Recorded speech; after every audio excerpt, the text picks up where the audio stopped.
facade, a mansion with no soul. Behind closed doors saw the mess they control. Elrond's legacy built on broken dreams, but Nora's here, tearing apart at the seams. Raised in the code, found truth on the screen. Therapy sessions where the pain's unseen. Healing from the past with stories that sting. Oh no more, live that freedom ring. Hello, hello, hello, and welcome back to the Gay Ride. Hello, good to see you all here. My goodness. Okay, guys, we tried to experiment yesterday with Prism Live Studio. I did not like. It made weird, like, there's things about it that I did like. I thought there was a little more user-friendly kind of things, but also it was very complicated. It took me forever to figure out how to like even put stuff together. And then when I thought I was going to be able to schedule a live, it literally just kind of like took me live, and that was awkward. I think I'm going to try it out though for the mobile. Because it's in the mobile platform, it is something that you can stream to multiple places at once. And I really like that. So I'm going to give it a shot, on my next like vertical live. I think I'm going to give that a go. But, yeah. So today, guys, today we're going to take a break from the politics. I'm editing a video right now. The reason why I delayed the start here a little bit is I'm in the middle of downloading several videos about the person that we're going to be talking about, just to make sure they don't disappear from their place of origin once we start discussing this individual. Today, we're going to be talking about money in Scientology, where it comes from, where it goes, what it's used for. Okay, this is going to be a multi-part series because the person we're talking about today is Matt Pesh. He touched a lot of that money for many, many years. And he's talked about that very cavalierly in multiple settings, in Facebook groups, in, one more to go here, in Facebook groups, in interviews that he's done online. This is not something that, in my personal opinion, watching these interviews back, listening to the tone of his voice and things like that, that he considers to be, a problem, right? So, yeah, we're going to dive into the first interview. We're going to dive into actually isn't the first one that he did online. I'm not doing this in a linear fashion. This is one that has been talked about many times. Miriam Francis at Rage Against the Dark Arts has done a couple videos on Matt, and really take a look at hers in particular, because she ties him directly to her abuse, other people's abuse. It's very, very important. But the first interview that we are going to dive into, and we're going to go over it, is the interview that he did with Jeffrey Augustine. Okay. Now, this interview is, of course, on Karen De La Carriere's channel. I don't know that Jeff has his own channel. Yes, and he is married to Amy Scobie. This is Amy Scobie's husband. She was also a former INSTA executive. And Matt mostly worked at Flag, the, the flagship land base, in Florida. Okay. Now, you may think, oh, well, he just worked in an org. That's not a big deal. So Flag is called the Mecca, the Scientology Mecca. It's also called the Mecca of Technical Perfection, for a reason.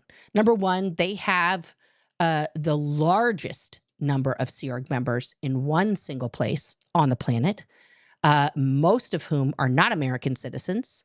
They import their indentured servitude labor from all over the world. And you have to have, just like working at Celebrity Center or working at any of the international level, you have to have special clearances and okays to work at the Flag Land Base. It is considered the crowning jewel for Scientology, right? And this is basically Elron wanted a place to build like a Scientology city. Okay. This was his shining city on a hill shit. And picked Clearwater, Florida. You know, they're a little loosey goosey down there with their laws about things and stuff and things. And that is when he officially moved the operations from his little flotilla of ships that he was gallivanting and treasure hunting around the world, and moved all of those operations, okay, because he had just made all these discoveries about OT and blah, blah, blah, blah, blah, blah, blah, to that base, okay? He had also outrun several tax collectors and figured nobody was going to be, looking for him in Florida. Real estate was cheap, in the 70s there in Clearwater, and he bought it up. Okay. Since then, obviously, the one ship has come back to life. They bought a decrepit old ship, kind of slapped another coat of paint on it, and sailed that around the sea for several years, filled with blue asbestos until they made the Sea Org members tear that out. But that's why they have the maiden voyage of the Free Winds, right? Because the Free Winds was not part of the original flotilla, the Apollo, the Royal Scotsman, and shit. Now I can't remember the third ship's name. Somebody will tell me in the chat, I'm sure. Although all those ships were sold off because they were like decrepit AF. Okay. And that is when the Sea Organization moved ashore. And with the exception of the one ship that spent many years in dry dock and didn't go anywhere, all Sea Org members are on land. Okay. Very few Sea Org members and public Scientologists ever go aboard the Free Winds. No, the Free Winds wasn't one of the original flotilla, Stacey. That's the new ship. Yeah. So our Mousy, you want to know if Matt and Amy are still part of the Aftermath board? I believe so. Let's pull it up. I don't check their website every day. Okay, let's go to the Aftermath Foundation. Are you taking her out or you just brought her back? Okay, thank you. Charlie just went on a walk and now she's back. All right, let's go to the Meet the Board. And let me pull it up on the screen for you guys. Claire Headley is still the president. There's Christy, because as we know, Mike is now off of the board here. Mark Headley. But Christy's the secretary. Mark Headley's a board member. Ray Jeffrey. There's Amy. And there's Matt. M-A-T. His legal given name is Mark. But he went by Matt. And still goes by Matt. Right? This is Rachel Hastings' wife. And Helen Zbitnoff is also a never-in, married to a second gen.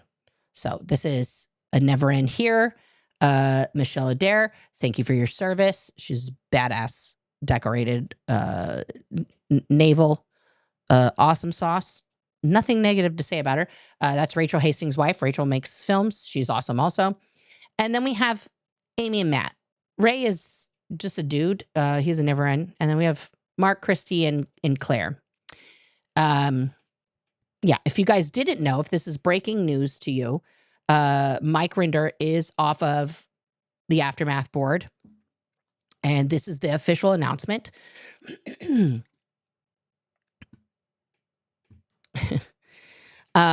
It says, we would like to express our deepest and sincere appreciation to Mike Rinder for his service on the board of the Aftermath Foundation since its inception in December 2017.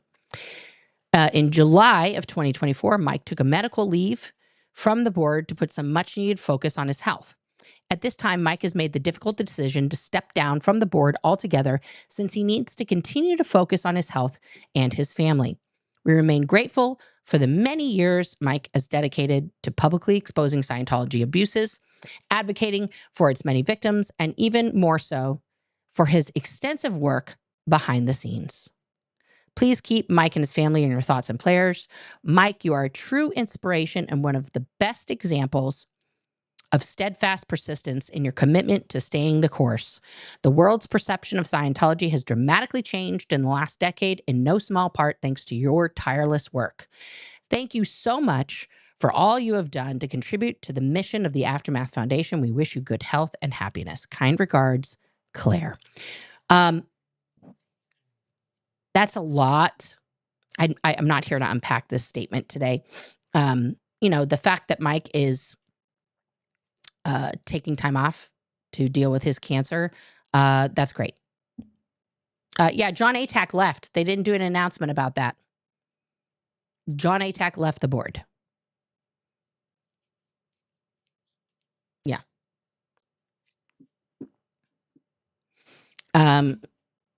This paragraph is a little bit of hyperbole for me. Let's be honest. Mike was on a TV show and in a movie. Congrats. I would say that and I'm going to toot my own horn for a tiny bit here, but by the way, guys, speaking of that, okay, let's talk about that. This channel that you all are watching right now, we've reached over 2 million views. So thank you for that. Thank you for the 2 million views, guys. That's fucking great. That's 2 million people that this channel's personally reached. In combination with all the other channels, we're talking hundreds of millions of people who have been reached with the message of, what Scientology really is. Oh, Jeffrey does have his own channel. Thank you, Ms. Pillow. That's correct. The Scientology Money Project. You are correct. Thank you. So, is Mike the reason why all that happened? Absolutely not. But yeah, he's done stuff to bring awareness to Scientology, and he's done stuff to demonstrate that, if you don't deprogram yourself from the Scientology, oh, my shirt is crooked. What's happening? Then, you're going to keep doing that in the now times, but yeah. So I'm proud of the 2 million. We're going to get this going even more, and in the last couple of days, I talked some politics and some people decided to unsubscribe. And that's okay. That's okay. We don't do politics on this channel as a subject matter often, because that's not what this channel is about. This channel is about Scientology. If that becomes relevant, obviously I will talk about it again. And I do have a political video that I'm working on editing. But it just as a heads up, like that's not something that I'm going to pivot to talk about on a daily basis. But yeah, it's something that I think was on everybody's mind, no matter what side of the aisle you fall on here in America or around the world, what you're concerned about. And I wanted to talk through that a bit. So here we go. So that's who's left on that board. As far as I know, the SPTV Foundation board remains unchanged, but we can check that out too. Again, this is not a website that I go to every day to look at. No, it's totally the same. It's absolutely the same. And I will show you guys. Same people. Aaron, Mike, Natalie, Zach, Jenna, George, and Reese. There you go. They are all still there doing that thing. There you go. All right. So today we are talking about this video and we're going to dive into this. This is a very, very, very interesting video. Okay. And I get it. Everybody, guys, first of all, trolls have been out in force. I think every single streamer yesterday in particular and people gave me criticism for saying that people who were saying ridiculous stuff that wasn't even like proper English, that they were bots. That's what bots do. A bot is like run by a singular person who's running multiple personas and they just spam chats, right? And the purpose of that, I don't know. psychological terror, partially, but also, yeah. I mean, it gives me engagement. So what? Good. Come on over, bots, I guess. But also, my mods don't need to deal with all that shit. So. and I apologize to my mods. Yesterday was wild. I did give you guys a text today, tell you this stream was coming. So I'm trying to be better. Yeah. Yeah, Norman, this is a good question. How many people in the U.S. believe in Hubbard's cures of Dianetics as mental health in the U.S. in 2024? Not as many as there used to be. No, I know the bots aren't interested. Yeah. No, I'm aware of that. That's why, talking to them sometimes can get them to go away because they don't actually answer questions, which is why I got very sassy in my other stream talking to people because I believe totally they were bots. A couple of them actually weren't bots. They were just, people who had a very strong opinion that was not the same as mine. And that's okay. Like, I don't have a problem with that. All right. Yeah. Every chat had a ton of trolls. It was just, that's why I'm saying it's bots. It wasn't actual people. It wasn't like everybody who's a Trump supporter was just like, today's the day to go on the internet. Like, that's not how that works. That's not how that works. All right, let's get real. Am I growing my hair out? Yes, Jen, I've been growing it out. I still have the fabulous undercut, and I'm going to be keeping that. But the top is growing out. Yeah, I plan on, I want it to get down to here. So my pony is a bit longer, but I have the undercut because I get too hot and I get headaches. And I found now with this experiment that putting my hair back in a pony with the undercut doesn't put too much pressure on my head. So that makes me super happy. All right, let's get into it. Let's listen. Dear Karen, I'm going to talk about your video here. I love you. Please don't copyright strike me. All right.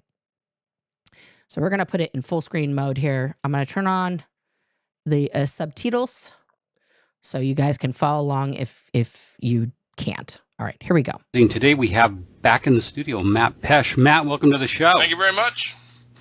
Matt, I'm very excited to have you on because our listeners should know before the show we were talking, and Matt is going to walk us through the money operation at the Flag Land Base, Clearwater, Florida. So this is the whole point of this convo that Jeff has with Matt. Okay. It's not like it just randomly came up in conversation. Okay. This is, the whole purpose, just to tell you guys why they did this. So here we go. Matt, by the time somebody, a pre-clear NOT, someone shows up at the Flag Land Base, the flag base is already primed to get all their money. This is a true statement.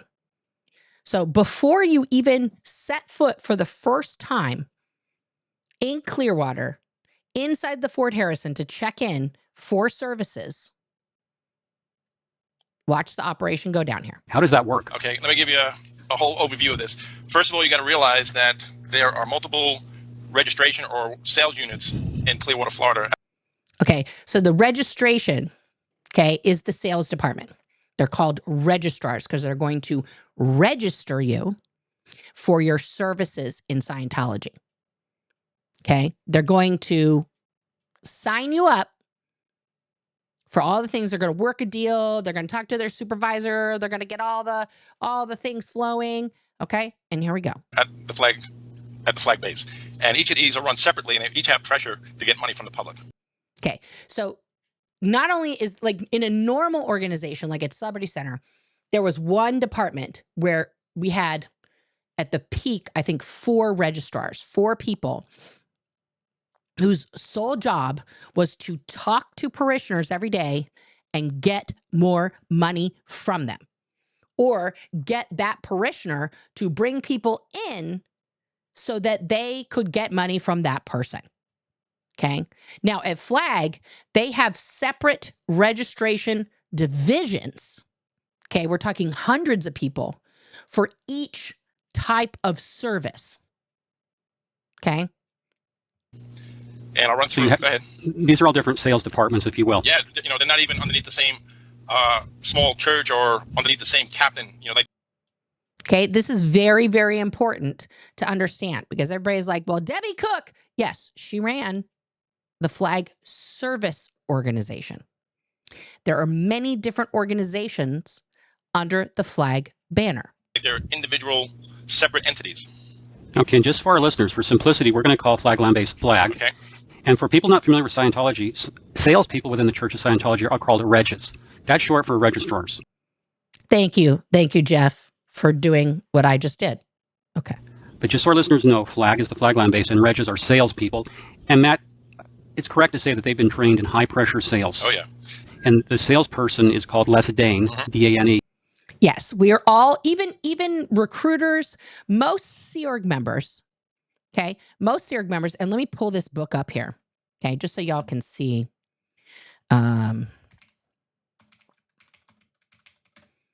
Okay. So, Big League Sales is the name of the book. He's going to talk about it here. Okay, you can get it on Amazon. Let's just go to that here. This is a book. Les Dane, he wrote this back, I believe, in the 50s. Okay. And because he patented, I believe, his techniques, right? Big league sales closing techniques, L. Ron just couldn't straight up steal this, right? So if you're a recruiter, if you are a salesperson of any sort, of all the different flavors, okay, you have to read this book. I read, look at used copy, guys. Used copy is $309 on Amazon. Go to a used bookstore and find this, guys. Don't fucking buy it off Amazon. That's insane. Okay, but we all had to read this. And do they have like a preview? Okay, so this is the, okay. So now you can close all of your qualified prospects on the first or second call. How? Simply follow the step-by-step techniques Les Dane spells out in this great sales book, techniques he and hundreds of other top producers are using right now to make big money day after day. Okay? The brick overcoat. How 5 key tricks can help you. The Big League Sales Go button to the close. How to find it and when to push it. The tag team close. The double team close. The empathetic narrative close. All in favor, nod your head. 3 basic musts and 4 ways to apply them to the close. A close is not always a close. 6 closing errors. The 4 basic buyer types. Okay, that's the professional buyer. Oh shit, let me remember this buyer types. The shopper. Shit, I used to know all these. Okay. Let the customer work for you. You know, like that's getting more names, FSMing, all this stuff. Big league guidelines for effective paperwork, how it helps you at the close. The close begins at the opening. 1-line big league reminders that will help you to make a better closer. Les Dane began selling when he was 9. He was 9. Later, after many years of experience in retail sales, he owned and operated an automobile business for 10 years. In the last 5 years, he's become a well-known author of sales and motivation material. He's like the first influencer, guys. Les Dane is the OG influencer. Okay. Think Grant Cardone with the 10X bullshit. Les Dane did that in the 50s. Okay. He went around speaking, selling his book, doing this stuff. He is the OG influencer. He's a snake oil salesman. Coming from a long line of super salesmen, Les Dane has worked his way up the ladder of salesmanship, having sold at retail, wholesale, and manufacturing levels. He's worked with some of the top salesmen in the South, and many of the proven closing techniques in the book come from his and their actual sales closing experiences. Okay, this book, if I can get a copy of this book, we will break it down, because this book, L. Ron was obsessed with. Most things in Scientology, okay, come from this book. I know it's insane to think that, but every psychological technique comes from this book. Let me see when it was originally written.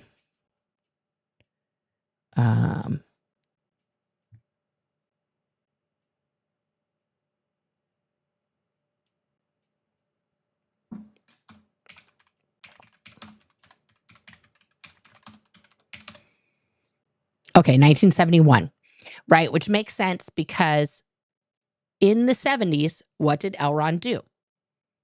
Okay, he had just wrapped up floating around the world, escaping tax evasion. Okay, coming up with magical beings being plastered to our body all over us that were shot out of, things. Okay, and started publishing that stuff and came ashore. I believe it was 1972 when the Flag Land Base was created.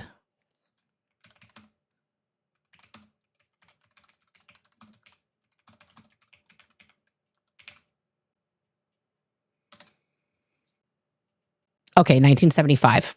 So it was a few years after that. Yeah.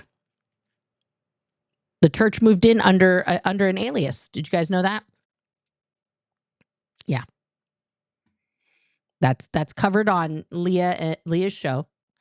And I believe it's the interview that they're talking to Matt Pesh. Okay. So in 1971, there was a lot going on in America. For those of you who are too young to know about that, or don't remember, or are from another country, the end of the Vietnam War happened, and the free love movement was coming to an end. There was a lot of stuff culminating at one time. This is right before we get, the yuppie movement. Okay. Everybody remember yuppies? Does anyone remember yuppies? It was such a brief time. Gordon Gekko and the yuppie movement. Okay. But, this turned people into monsters, which then created the 80s stock market insanity. Okay. So all these things are very closely related, guys. All this trauma and everything else, it just creates butterfly effects everywhere.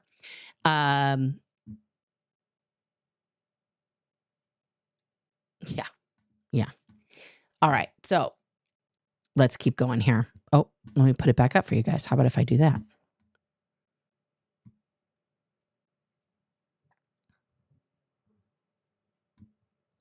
And L. Ron Hubbard embraced Les Dane, and was in the 1960s. Right. And he built high pressure sales closing So techniques. it wasn't the 60s. It was the 70s. The church. So with that premise, Matt, tell us about the sales departments at Flag. Okay, so let me explain some of the different units there so you can kind of get the overall picture. First of all, you have the Flag Service Organization, which is called FSO, which is the part of the church that delivers. So that's the Flag Service Organization, FSO. That's where people go to get all the services. Okay. That's where I went to go train. Scientology counseling and courses in Clearwater. Then you have Flag Crew, which is responsible for the Scientology hotels and restaurants and Okay, that's a totally separate entity. Flag Crew. Those are the manual laborers, the waiters, the waitresses, the maids, okay, the engineers, the guys who are, doing the groundskeeping, all of that stuff, okay? getting money for those. Then you have the IAS, which is the International Association of Scientologists. Totally different entity, the International Association of Scientologists. This is very important, this organization. It was formed in the 80s as a advocacy group to get Scientology's tax exemption put back into place. That was its purpose, to raise money for the war chest, right? So they could do all these protests and do other shit to get Scientology's tax exemption put back. It should have gone away in 1993 when they achieved that goal, but it didn't. Which collects money for what it calls its war chest, the church's like slush fund that they can use for whatever they deem is necessary to keep the church doing well.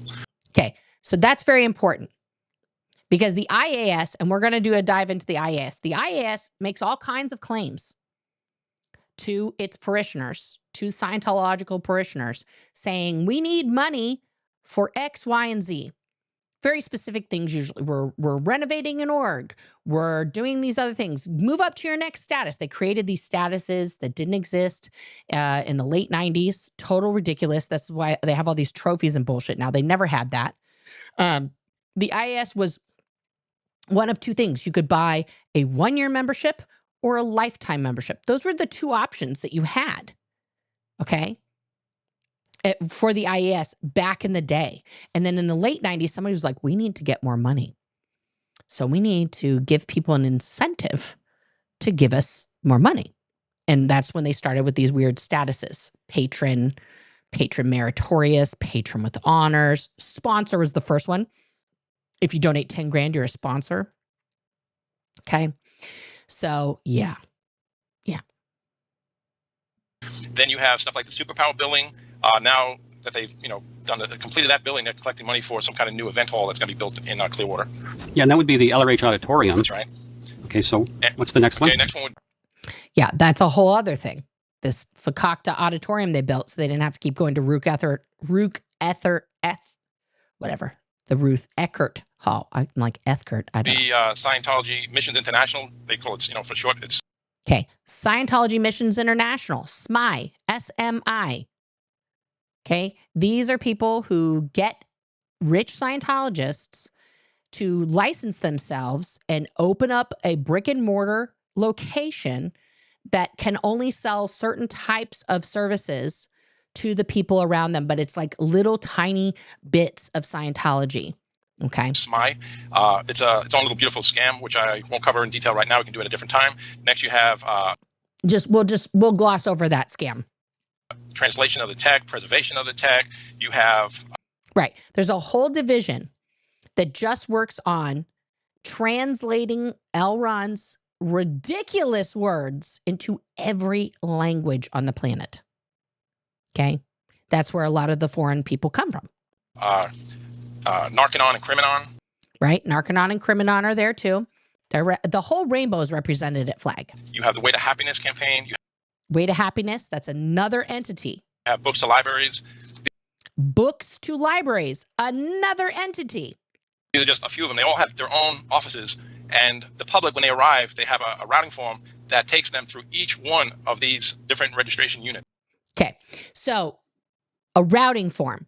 A routing form is a checklist that you must go and do every single piece in order to start to receive the service, whatever you're there for training or getting counseling, to meet all these people who are salespeople who want your money.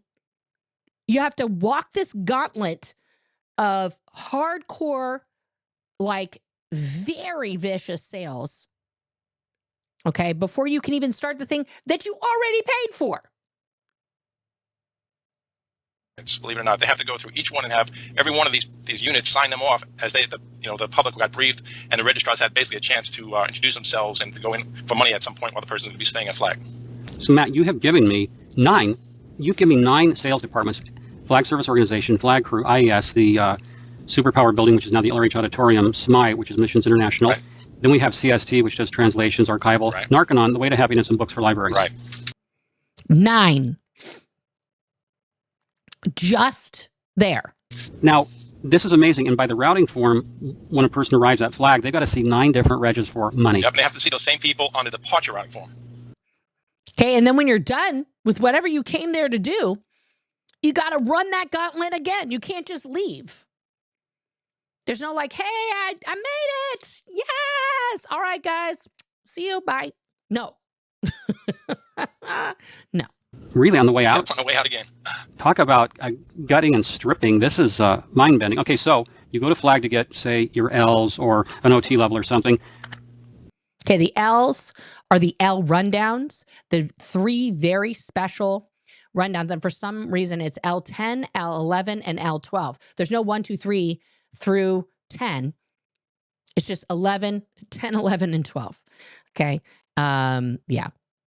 Or you do the, body Thetan stuff. That is paying FSO, correct? That's right. Now, once you run the gauntlet of the regs on the way in, what happens to you next? Well, you got to realize that the rule is that the FSO that sells the Scientology services and Flat Crew that gets money for the hotel rooms and food, they get Right. So they have to. You also have to pay for your hotel room, and you buy like a food. You can go to the restaurants and pay them individually, or you can charge it to your room. Like a normal hotel. first shot at the public, and until they get their chance to take money from the public, all the other units have to kind of stand by and not take any money yet. So. Right? Like you have to go see these 9 salespeople before you can check into your hotel room, which you've probably also prepaid for. Can you imagine going to Las Vegas? Okay. Let's just take a place, that's enormous. And you've bought a 5-night stay at the Luxor. And I'm just throwing that out there because it's the first Vegas hotel that came to my mind, not because I think it's a good hotel. And you've already bought that. Okay, you prepaid, got a deal on Expedia or some shit. And the second you walk into the Luxor, before you can walk up, there to the concierge and everybody else and just, put your bags away, get the room key, go lay down, go test out the bed.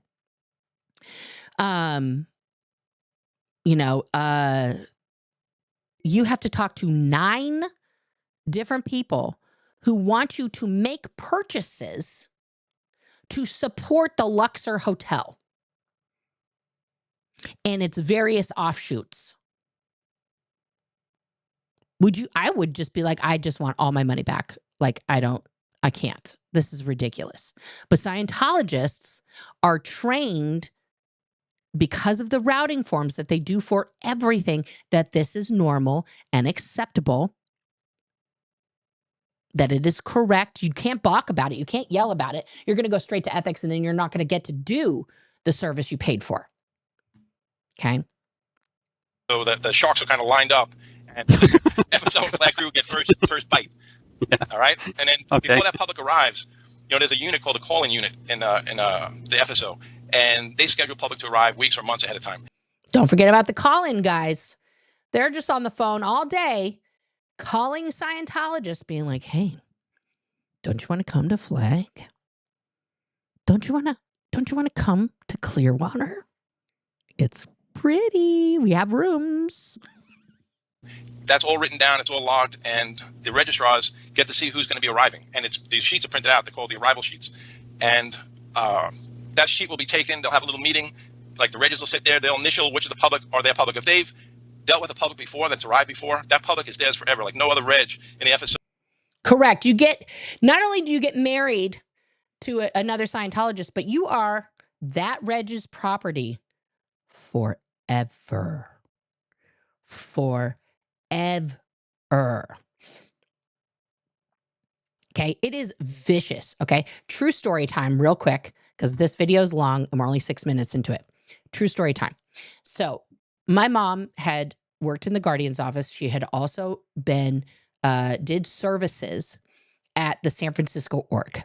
Okay, and she had worked with this woman back in the 70s, Janet Meinsma. Okay, so she knew Janet. They were friends. R.I.P. to Janet. She's no longer with us. Cancer, of course. Ooh, that burp came from the depths of my soul. I apologize. So, they had a working relationship. So in 1995, on October 12th, my father, Constantine, passed of a massive heart attack. The joke was on my mom, because October 13th, she was driving to Los Angeles to receive auditing from him for him to pay her back for the, $30,000 in back child support that my dad owed her. So then my mom was left with a conundrum. She had rented an apartment for like 2 months. She had a 2-month lease on an apartment. And now she was like, what am I going to do?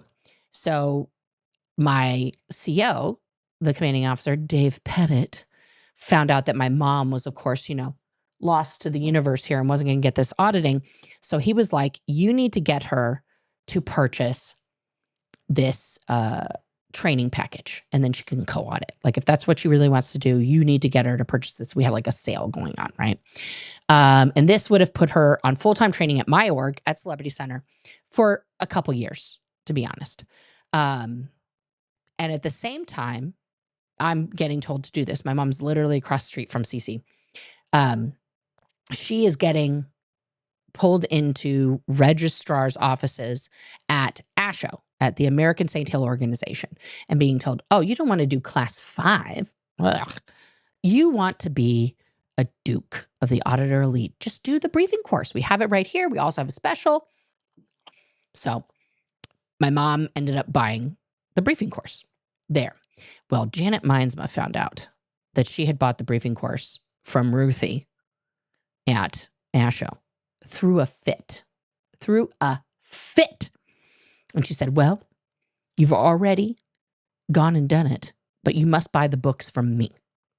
Now, I also wasn't privy to that conversation. And when my boss, Dave Pettit, found out that my mom had bought the BC package, the briefing course package at ASHO, he threw quite a fit, called my mom in, screamed at her, and told her that if she didn't, make it right and buy the stuff from us, that I was in deep doo-doo.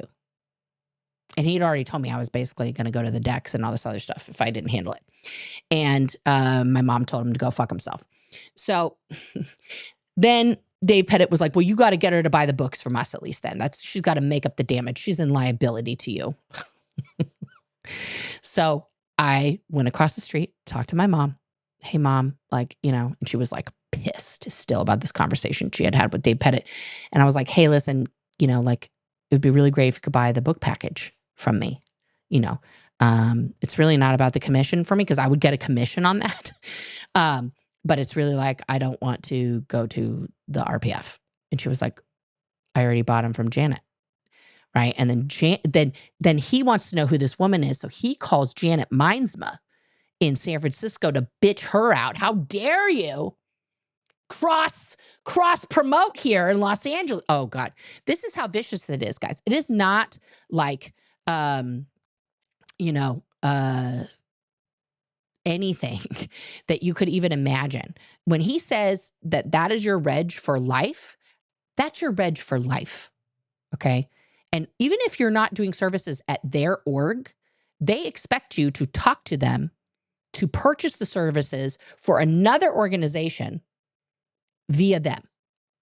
Okay. Because the registrar post or job rather, sorry, that's a Scientology word, just flew out of my mouth, is the only job in Scientology, if you're doing that in sales, where you get a commission.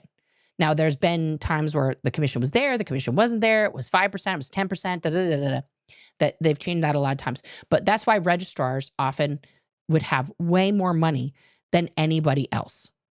Okay, so let's get back to this video here.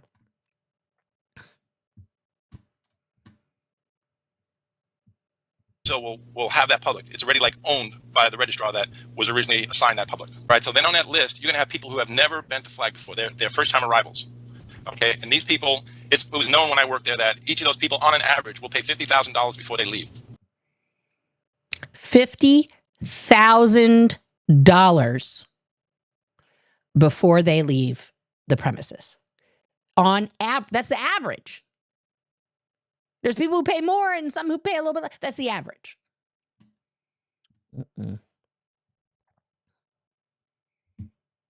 Please hold.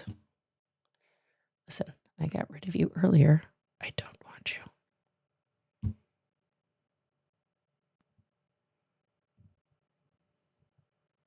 Yes, I want to empty the trash. Thank you. All right.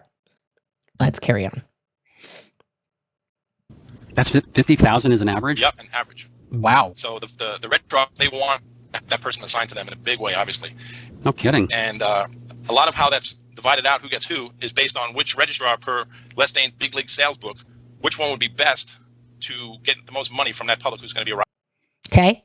Each reg has a specialty for each type of shopper. Let me see if I can find that because it's really important for you guys to understand the psychology behind that.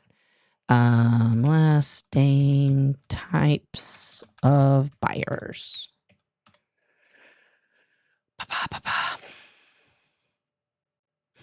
Don't let them out without paying. Correct.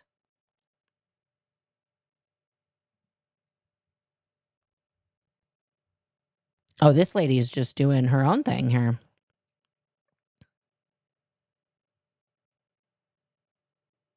Oh, she just renamed it. Listen, if somebody's got a good scam, it's going to be replicated. It's going to be replicated.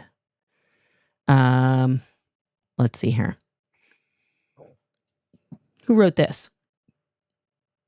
Published in the art Ulf Wolf. I don't know who that is, but thank you, Ulf Wolf, for posting this on Medium.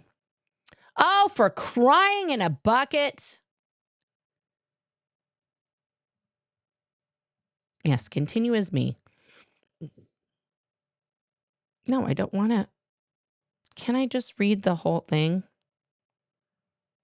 Oh, my God. Guys, I cannot tell you. Great. I don't care. Mindfulness. We'll just go for mindfulness. I have to pick 3. Oh, for crying in a bucket. The world and cybersecurity. Okay, there we go.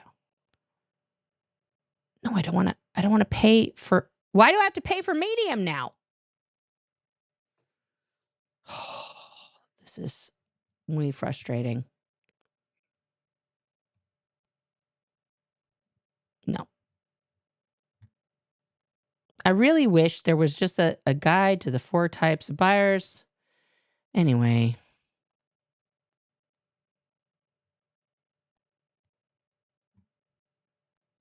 Is Scribe going to show it to me, or are they going to do a whole thing too?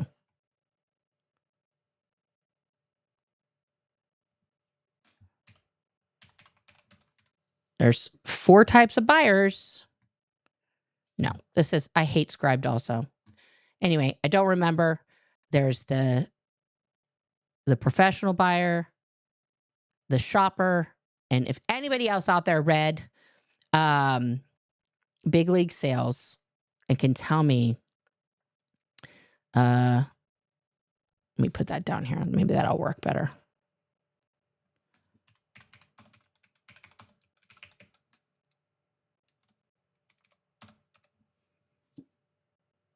Okay, here we go. Thank you. No.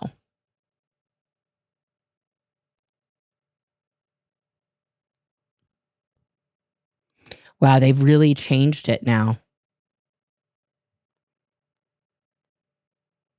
Individual buyer was one. Yeah. And they also had one in there. They had a whole chapter in there about women and like how to handle them. Many chapters in there on how to handle women. All right, let's get moving here. In other words, Regis specialize in their particular sales pitches. Yeah, like say a woman who's not married is going to arrive. Per Big League Sales, she's called the unattached female. There we go. She's most likely to listen to a strong male who will kind of direct her on what. So a woman who's not married is going to listen to a strong male because she's the unattached female.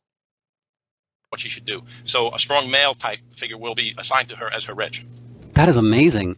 What are the other types? Let's see. There was the professional buyer. This kind of person, they want to know all the facts and figures. I mean, literally, they would sit there with a little adding machine and just make that tape kind of flow off the desk. This person wants to know, if they buy this many intensives and they do it this way and they do it that way and how it'll affect their taxes and can they combine this package and take this money off their account that they had already had there. And they just work this crap back and forth until this guy's like, the professional buyer, feels like he's really got the deal and he wants to buy it. Yeah. The professional buyer. Wow. Let's see. Another one is the family buyer.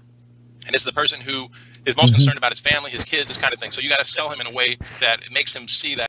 See how they're all him except for the unattached female?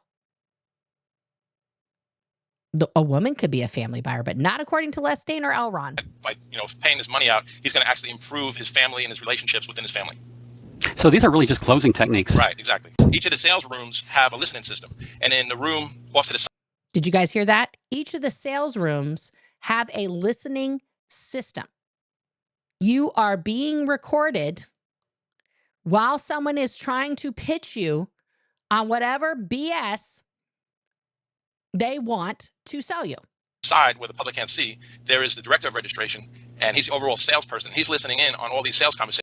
So behind, like, there's a wall. His little office is hidden, and he's just got monitors up watching all of the sales go down and listening.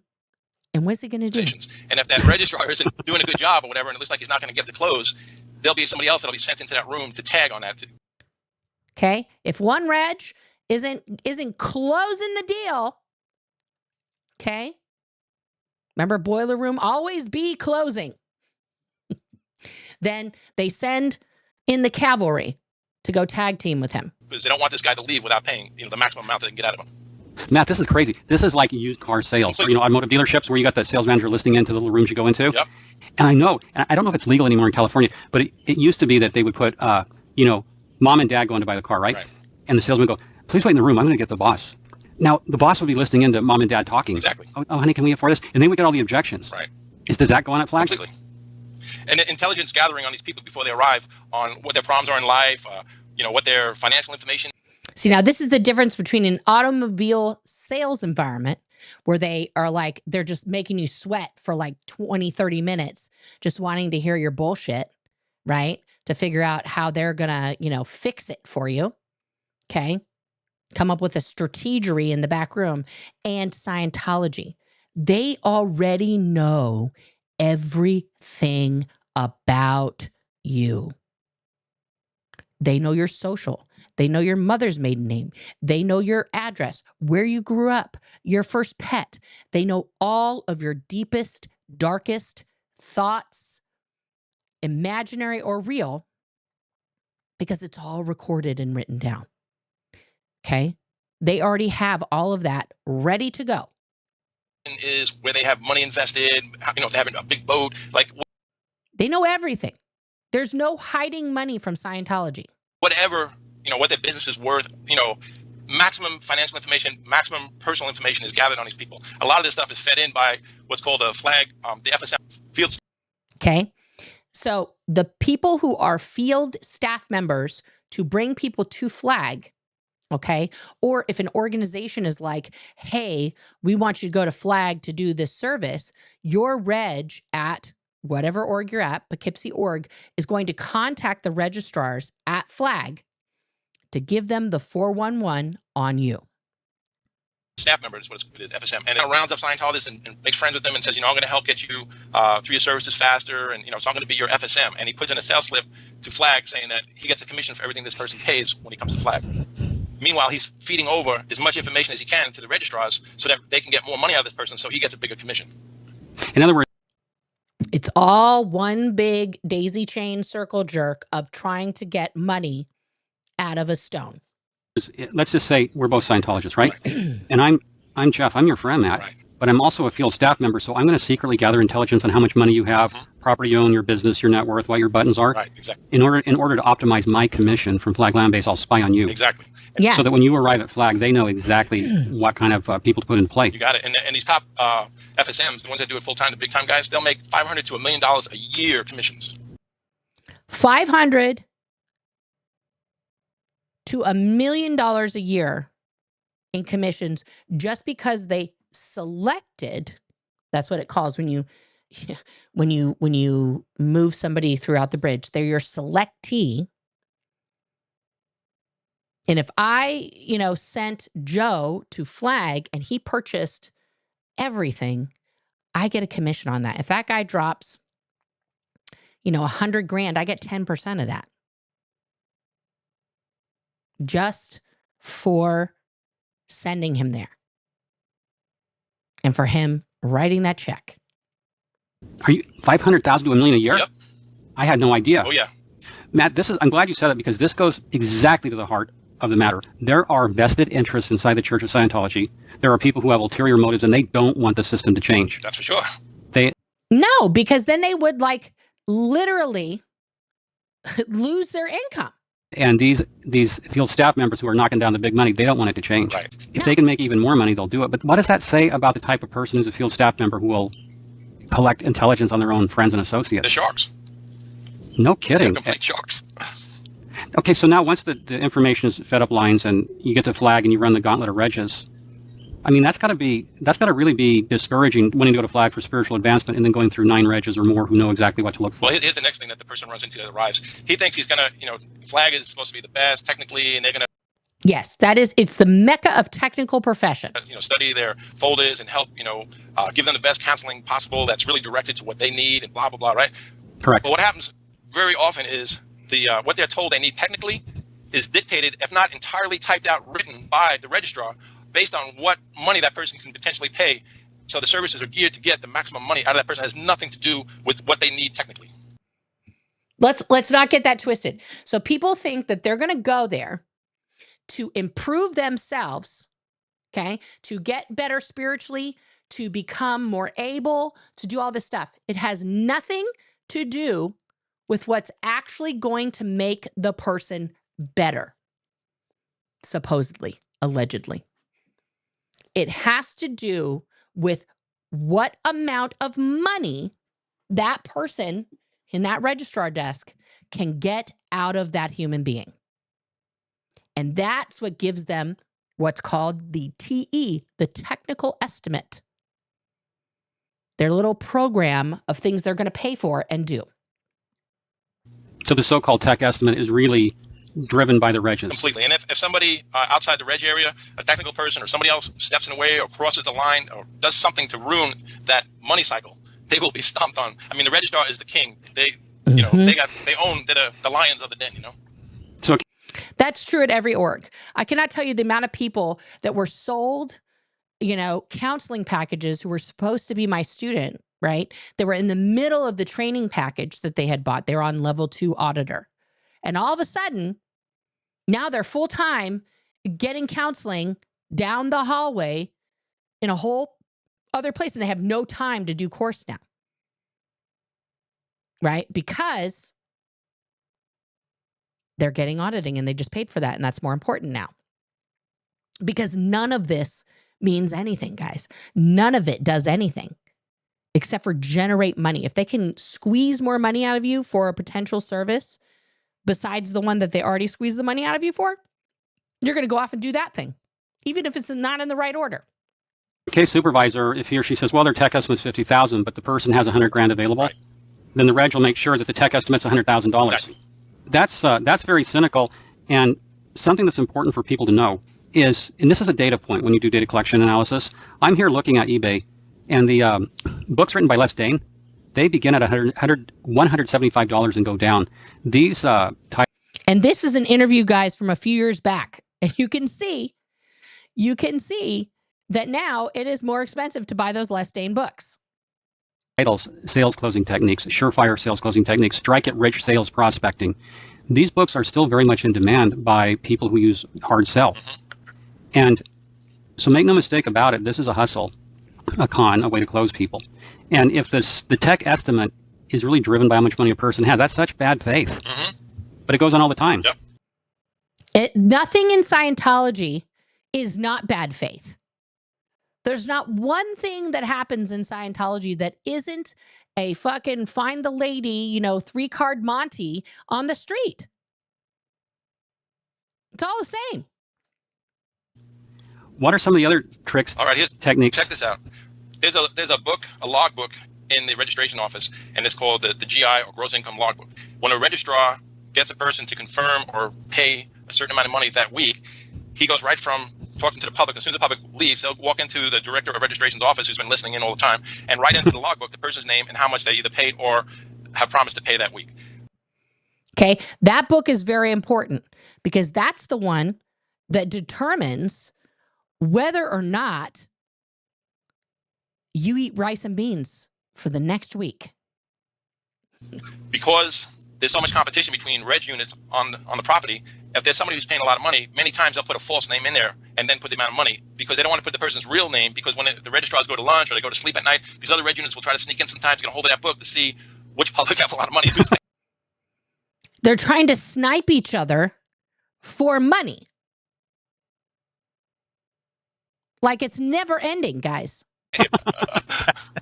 So they're stealing each other's They prospects. steal them, and they also trade them. Like, you got to realize some of these big, like, Charmaine, she's getting money for the superpower building, or now the new auditorium. Maybe it's close to the end of the week. She's having a bad week. It's a bit slow. She doesn't have really ideas where she's got to get some big money. She might go over to one of the big regs, like Sonia, in the flag service organization, and say, throw me a bone, basically. Give me a tip. Where can I get some money from? Okay, so they talk to each other. Charmaine and Sonia are two of the most successful and longest standing flag regs that exist. These are two women who have brought in together hundreds of millions of dollars for that one organization. And then they'll owe a favor, and they'll help her out another week. And they'll flip back and forth information about who they can get money from, and also like what buttons we use to close this person. How can you actually get them to pay? How did you get them to pay? And this stuff is traded back and forth between units. Yeah. There's no secret that goes untold in Scientology. There are no secrets. None. How do you get extra money above and beyond what they have? Well, these regs are experts in raising credit card limits, getting bank. Raising credit card limits. They will call without your permission all of your credit card companies because, again, they know everything about you to get your limit raised. Loans, these kind of things. If the public's there and going, I'm all maxed out, all my cards are maxed out, boy, I wish they weren't. I would do something else. If they make that mistake of saying that, the reg will take their wallet or their pocketbook or whatever, pull all their cards out.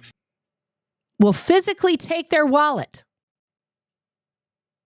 Physically take their wallet. Guys, this is not... And they will get them raised considerably. I guarantee it. So let's say someone's going there planning on spending $50,000. They could leave having spent $150,000. Oh, yeah. Is that uncommon? No, it's not. I mean, if somebody does all... Somebody needs to, at some point, I would love to know the statistics about three things. The divorce rate amongst Scientologists, the bankruptcy rate amongst Scientologists, and the death by cancer rate amongst Scientologists, because all three of those things will be statistical anomalies compared to the rest of the country. That I can promise. For Yells, they're probably going to spend about $150,000. And that's mind-boggling. This is tax-exempt cash. Mm-hmm. Plus, they may... It's tax-exempt cash, baby. Tax-exempt cash. I want to talk to anybody who's over 40. No. I don't want this. I don't know who this guy planning is. on spending $50,000. They could leave having spent $150,000. Oh, yeah. Is that uncommon? No, it's not. I mean, if somebody does all three L's, they're probably going to spend about $150,000. And that's mind-boggling. This is tax-exempt cash. Mm-hmm. Plus, they may be on the hook to donate to some of these other groups. Oh, yeah. Yes. That's just the cash they're getting for people to do the courses, the counseling, things like that. Then they may have to donate to other people. Uh-oh. Please hold.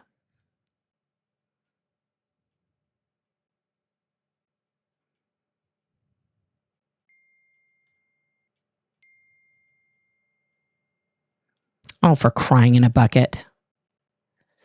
It's by tomorrow. Okay. See, here's the deal, guys. Now I'm getting regged. My kid's in drama, and the drama teacher has decided to take the drama kids in 2 years to Greece. And for the reasonable price, the low price of $6,000, which I do not have for my own vacation, let alone a teenager. Like, who? Hi, where do you, what?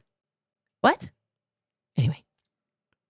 They come in and they get that kind of cash, you can believe it. They will be followed around. If they have a lot of money, they'll be followed around like they're a dog in heat. I'm not even kidding. It's disgusting. Now, we were talking about some of the tricks Reg uses. You described one trick where the Reg isn't closing the sale and then someone else comes in. Yeah, what will happen is, say the registrar is trying to get the guy to buy some more packages of counseling. And each package, each 12.5 hours costs somewhere between $7,000 and $12,000, depending on what it is that they're buying. And so the person says, listen, there's no way I can buy any more. Just absolutely can't. The registrar spends a bunch of time and effort. The guy says, no, I can't. All right. Yeah, because they really can't. They don't have the money. It's like these people are like, I know what's in my bank account. I know what I make per month. I know where my credit cards are. I don't have it. It doesn't exist. So let the guy go from the office, get a hold of the director of processing, the person that's up in the technical area. Okay. So now this is the person they're going to go see. Okay. To start counseling. This is a person who's supposed to hold your eternity as a spiritual being in their hands and have that as their only focus. Okay. But watch what happens instead. And they work this, it's like a little trick that they just use over and over again, which is basically the director of processing will take that public person and his folder and come down to the registration office. The reg already knows what's going to happen. He's ready, waiting for the guy to come, but he's pretending like he doesn't know what's going to happen. Surprise! Oh, who's here? And the director of processing will chew out the regs like, why is it that you will not help this person? Do you know that this person, really needs this and stuff like that, and you will not help him, and slam the folder and make a big scene, and the registrar will seem all kerfluffled and, like got in trouble, and then the director of processing will walk away and leave that public person with the registrar who looks like he's on the verge of crying or something, and then the person feels really bad that they just got their registrar in so much trouble. Right? So it's a guilt trip about their spiritual eternity. And now they have to make the purchase. And then they sit down and they start figuring out how they can get a second mortgage on their home or something like that. And it works over and over again, and then we'll get the money from the guy. Boy, that is just shocking. That kind of scammy, playing on their emotions. Yeah. In your experience, what's if the average first person's visit is $50,000, what's the average stay? How long do people stay at Flag? Do they go for 2 weeks, 4 weeks? It depends. I would say if I was going to say an average, I would say probably 2 weeks. Well, that's 2 weeks. 2 weeks of time. And let's see if we'll go over the price of the hotel rooms, these fabulous hotel if you rooms. Work for a company, that's probably your 2 week vacation. Right. What I could never figure out is some people I know go to Flag for 6 weeks or 8 weeks. Yep. Some people stay there for the whole year. Where do you get the time? Where do you get the money? Well, in some cases, people will call their boss and get an extension on their vacation, or in some cases, they will even wind up losing their job. Believe it or not, they will stay there so long that they will actually lose their job, and when they leave Flag, they have to go look for new employment. People would lose their employment in pursuit of,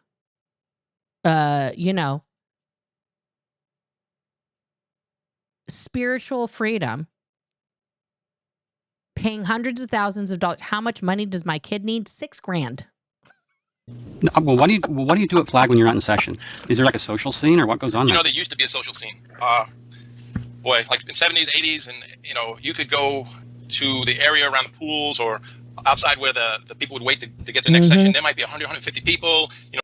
Yeah, people would actually hang out at Flag. They had like spa treatments. They would just like hang out. It was a vibe. It was a vibe. But then reading books, talking to each other, playing checkers, singing Italian songs, all kinds of. It was like a real kind of a party festival. It was.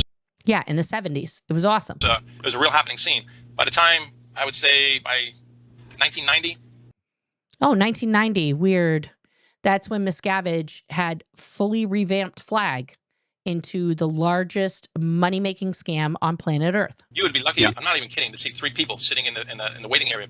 One of the reasons being is, one, because so less public came, but 2, because they were afraid to sit around, because if you sat around, one of these struck red units is going to literally grab you and try to drag you to their office so that they can try to get money out of you. So yeah, you cannot sit around at any organization, Flag being the worst, the absolute worst. But people who were on course, like full-time at CC, would literally bring a lunch and go eat it in their car because they didn't want the regs to come and talk to them in the open air cafe area while they were just trying to eat lunch so they could keep going on course. So the public would literally hide basically in their rooms if they had to stay on board. If they had to, they didn't have a place they could stay off the property, they would try to hide out so that they weren't getting beat up for money all day. Well, you can't blame them. You would hide in your room. Matt, there have been stories of mysterious deaths or suicides at Flag. Do you know of any? I'll tell you one that comes to mind. He didn't even hesitate, guys. He didn't even have to think about it. When I got put on, was moved from being in charge of the renovations at Flag to the Captain Flag crew.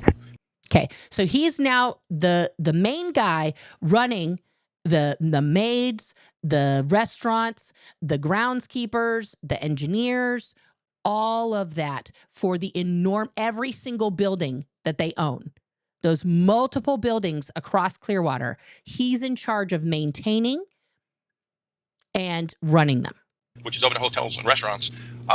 When I got put on, Flag crew owed almost $1 million to outside creditors.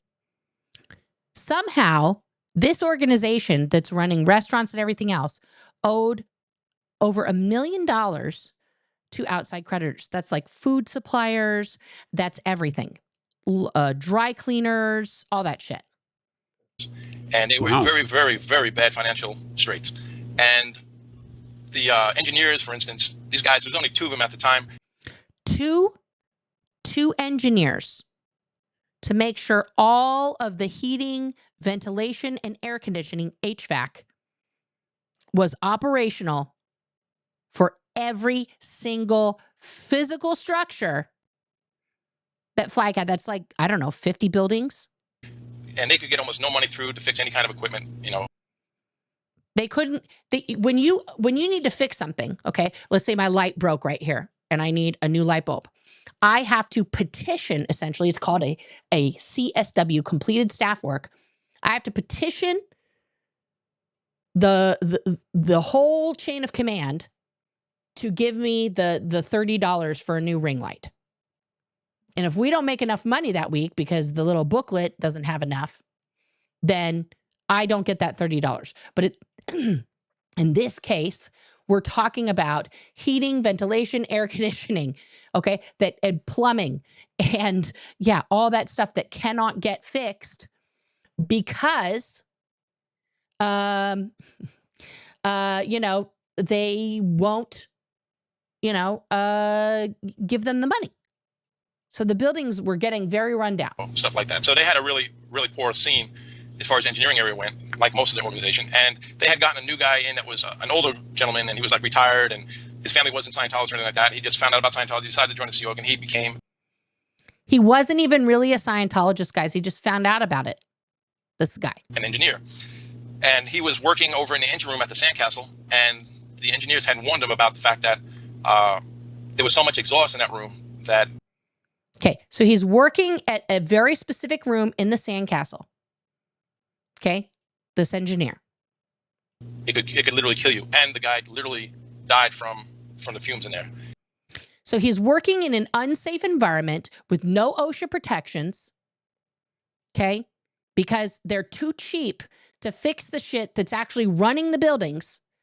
He got a warning, hey, that might be bad, and then he died. Just keep listening to the crassness with which Matt tells this story. And that's shocking. yeah, I mean, it was reported as, just a natural death, and it kind of went under the board. It was a natural death. The man died of carbon monoxide poisoning. But what did they do? How did they report it? What did OSA do?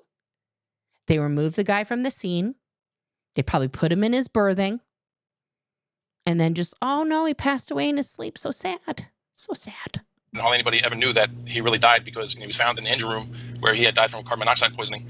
And there were, of those 2 regs, I mean, it was, one of them had to go to the RPF. It was kind of one of these flaps that was all kept quiet with OSHA. And somebody went to the RPF as punishment because of this man's death, just like 5 people went to the RPF for Stacey Moxon's suicide.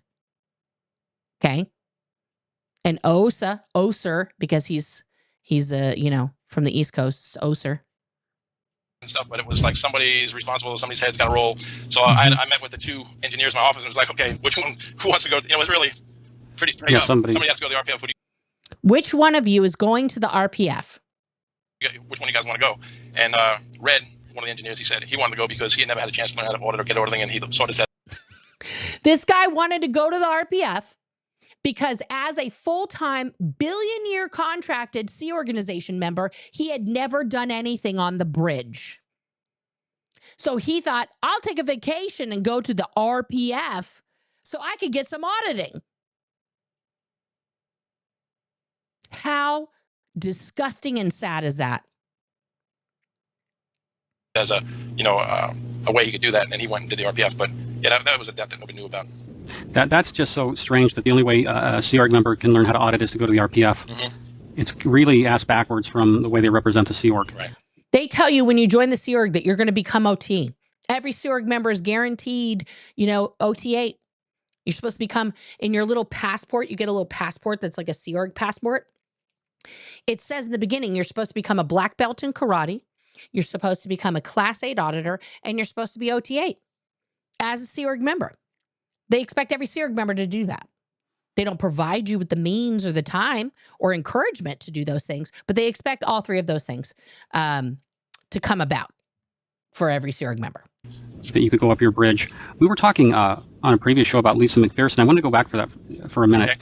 One thing you mentioned was at the time of Lisa McPherson's death, you had $25 million in reserves. Yeah. At the time in 1997 of Lisa McPherson's death, FLAG, just one organization out of all the hundreds of separate entities of Scientology, had $25 million in reserves. They will put that money in reserves before paying crew. You will eat beans and rice so they can put money in reserves. That is the private slush fund of all Scientology orgs. For FSO, and that was spent. Yep. It went upwards for legal fees. Marty Rathbun has said that it probably cost the church $100 million to defend against charges, legal matters in the Lisa McPherson death. Do you think that's $100 million the Church of Scientology spent to defend themselves against the murder that they committed of Lisa McPherson?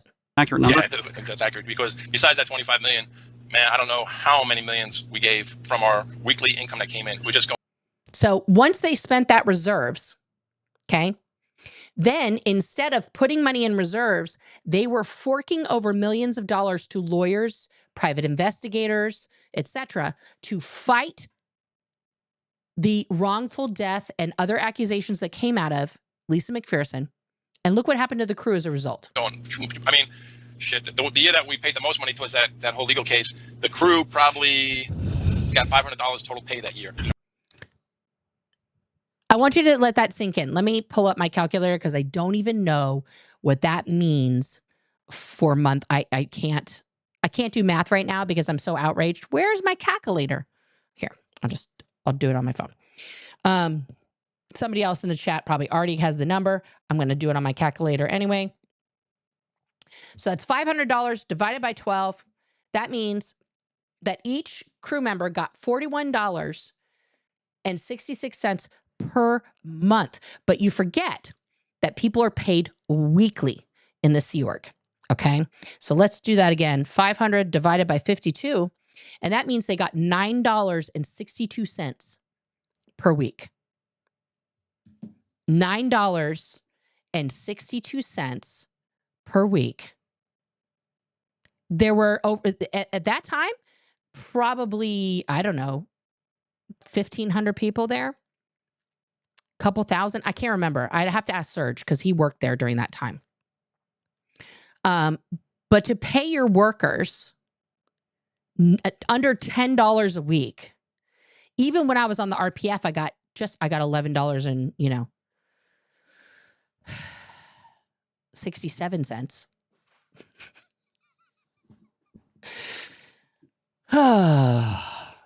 One second. I'm going to unmute myself here, guys. 1 second.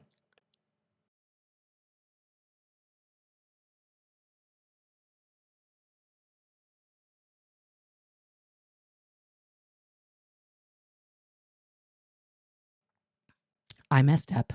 All right, let's, I forgot to switch a teen's laundry. All right, let's go back to this. Play. Not include maybe the Christmas bonus or something, but it was like week after week, it'd be no pay, no pay, no pay, quarter pay, no pay. It was bad. It was bad. Yeah. So all the money was going to legal. Yep. So Flag Crew, how many people are in Flag Crew? 200. There was 200 in 1986, and when I left, there was still 200. So really, they get $500 among that's them just per year? Flag Crew. That's not the rest of where so much Flag. money was being taken from the financial planning for the legal case. Yeah, that's how that worked out for that year. That was how bad it was. Matt, there's several restaurants at Flag, Like the Lemon. in and around. Yeah. In and around Flag. I mean, there's different buildings at Flag. It's a complex. Uh-huh. How often do Sea Org members need to scrounge food? I mean, I've heard Yeah, scrounge food because you're not even getting fed, guys. about that going on. They're just starving. There's food left over from Publix.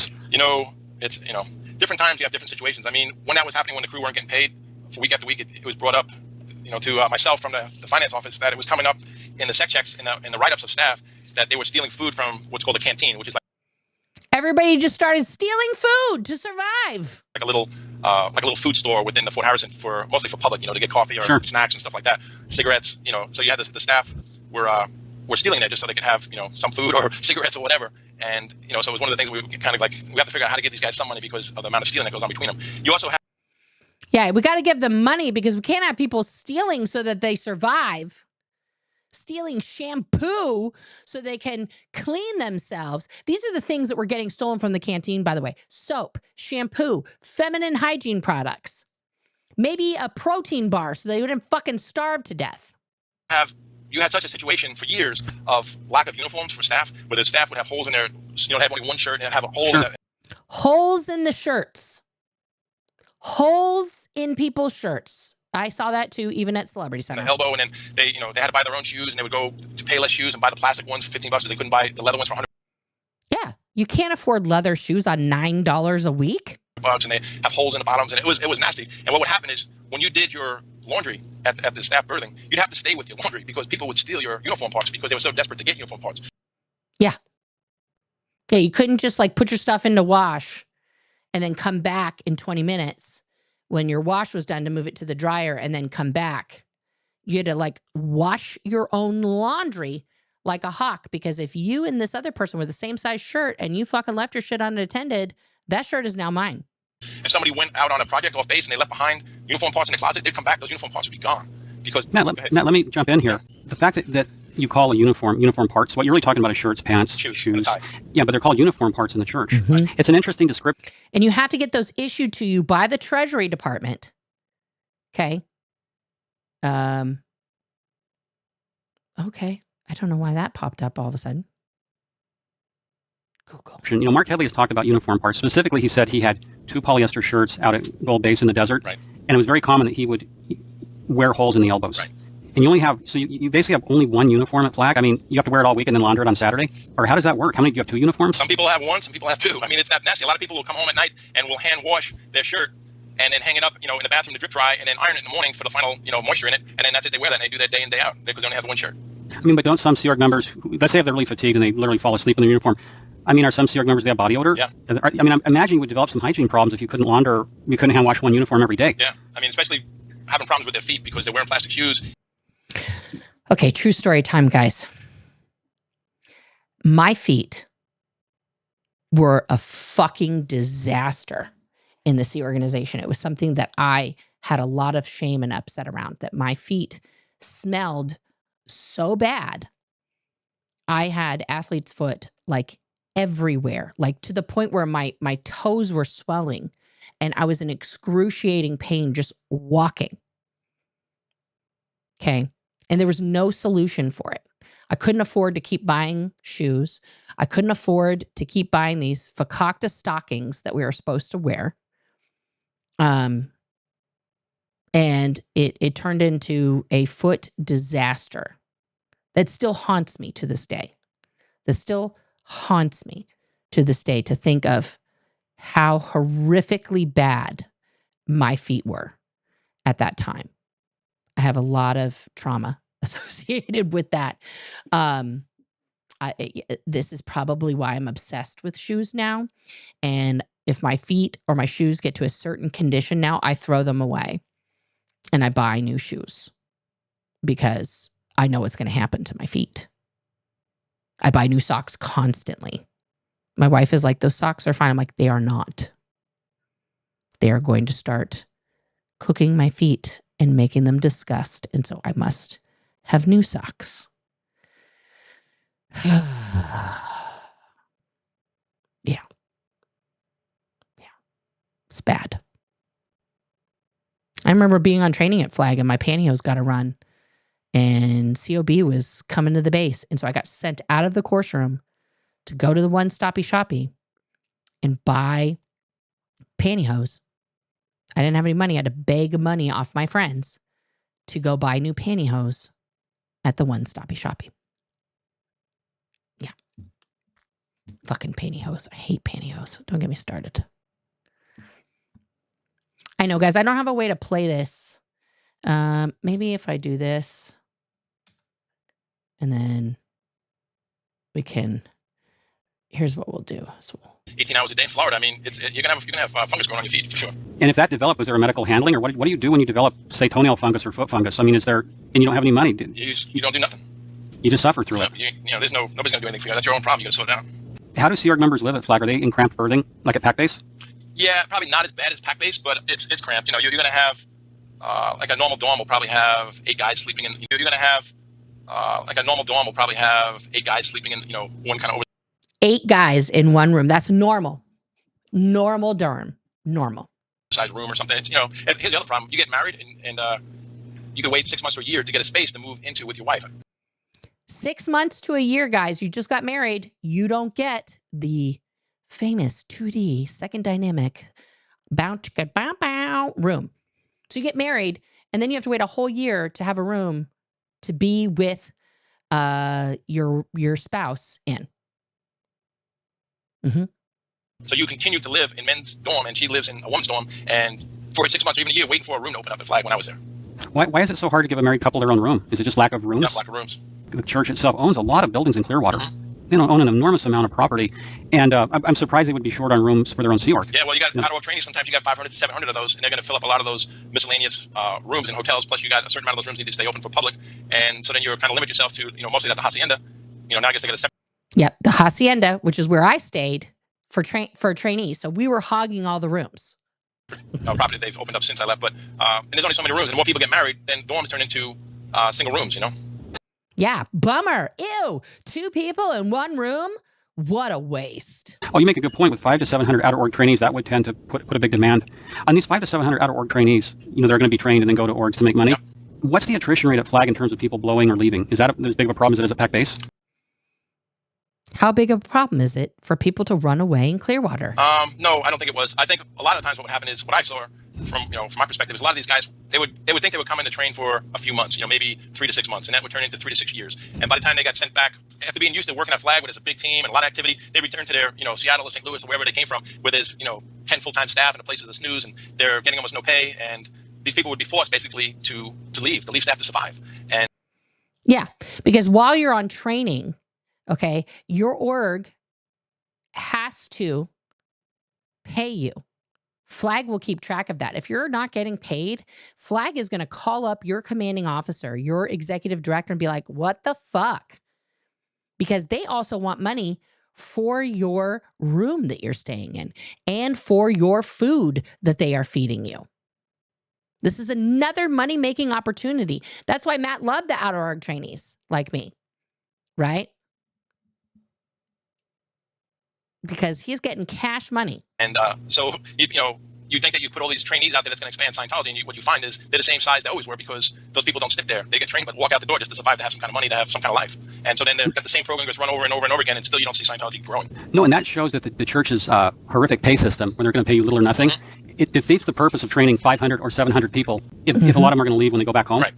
And see, this is part of the irrationality of church finance policy. Because really, a corporation would invest in training to retain people long term. Right. So it's kind of What? People invest in retention? Never. Guys, Sea Org pay hasn't changed since the inception of the Sea Organization in the 60s. it's kind of a pointless exercise, but it does look good in the magazine to show all these out-of-org trainees, I guess. Exactly. It looks good. Guys, my feet are good now. I promise. I shower daily. Deodorant, perfume, the whole shebang. Clean socks. Don't worry. Yeah, and then the big whales, the guys with the big money, when they're at Flag and they go to the graduation on Friday night and they see all these people going up there getting the certificates and, all these students and stuff, it makes it look like it's active, there's something happening. And really, there's nothing happening. It's just smoke and mirrors again. Would you say that in that respect of the way they work their money, Scientology is futile? I mean, is there a futility in the Church of Scientology? Is there a futility in the Church of Scientology? This is very important. Does it wind up? Well, what I mean is it seems like an exercise in futility to begin with the premise that we're going to pay you as little as possible, demand as much work as we can, 16, 18 hours a day. Right. I mean, something I saw right from the beginning when I got in and went throughout is they're always working like it's a sprint. It's a short little. Everything is the most important thing you've ever done in Scientology. You're doing it, like he's saying, a short little sprint in these increments. You're trying to get your statistic up from Tuesday on Wednesday. So you're focused on these teeny tiny amounts of time, and you're never not focused on the next thing. Little race, you know what I mean? They'll try to suck every hour out of every ounce out of something. he didn't ban deodorant, Stacy. Let's be clear. You cannot have scented products when you're a Sea Org member. What's up, Danny? So everybody, would have deodorant on, but it was mostly like the Tom's Main shit or those crystal deodorants that were total scams, total bullshit. And the only scent you could have was cedar or what was the other one? I can't remember, but cedar was an acceptable scent. You could not have anything rose scented because it reminded Elron of his grandma. No floral scents allowed.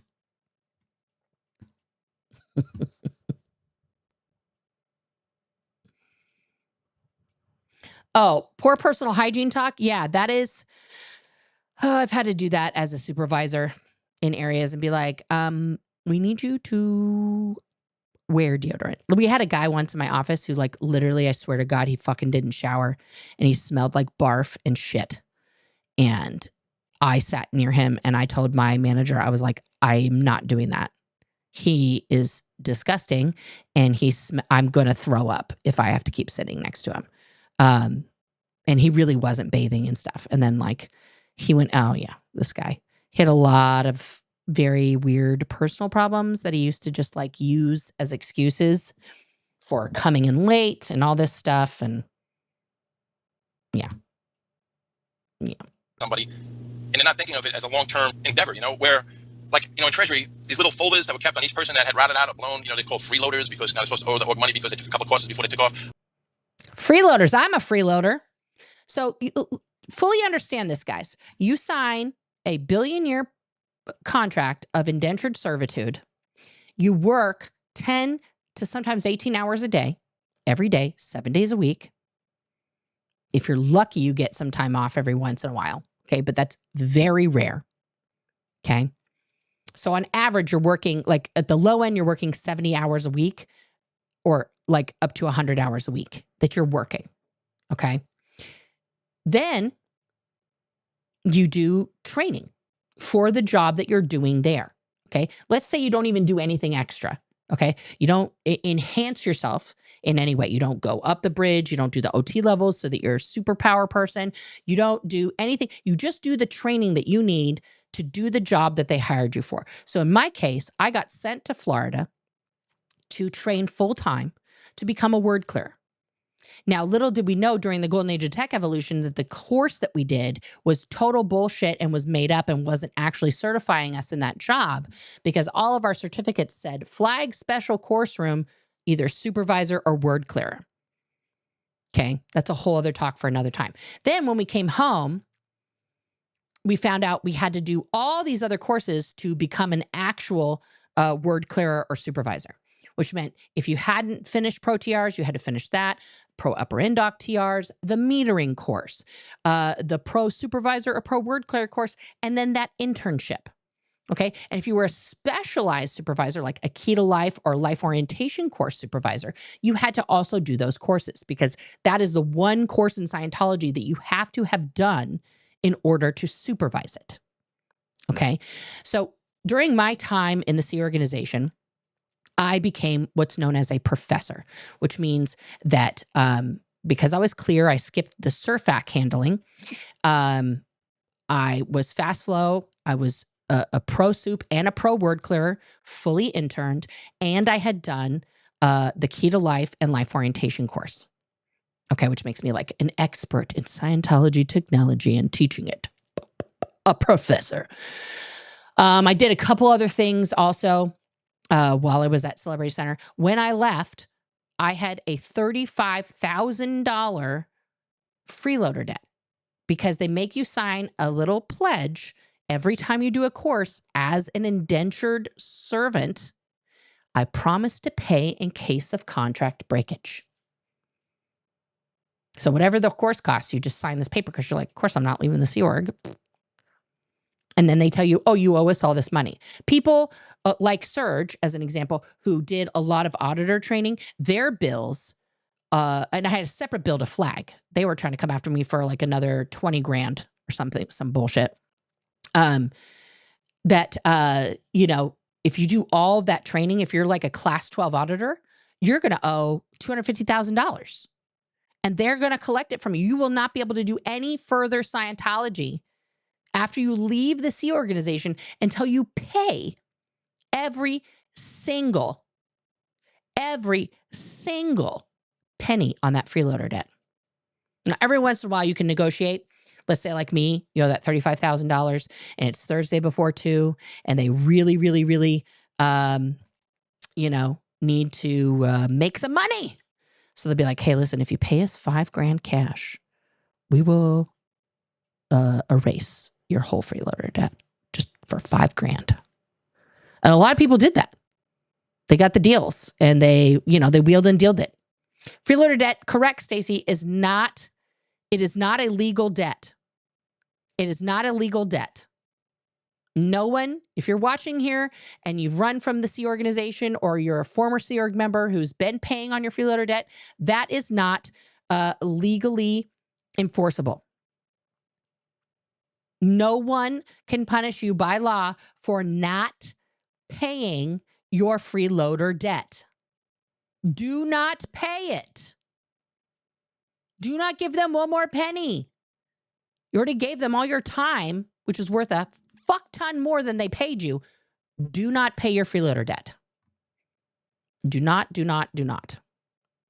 All right, let's get through this thing here, because we got some more salacious stuff coming up. Bing. I mean, there were thousands of these things, thousands of them. And I would look at them and go, man, can you imagine if only even 1% of those people had actually stayed in the Sea Org, how we'd have no problems with personnel, and what we could do with just 1% of all those people that came through the front door and went out the back door?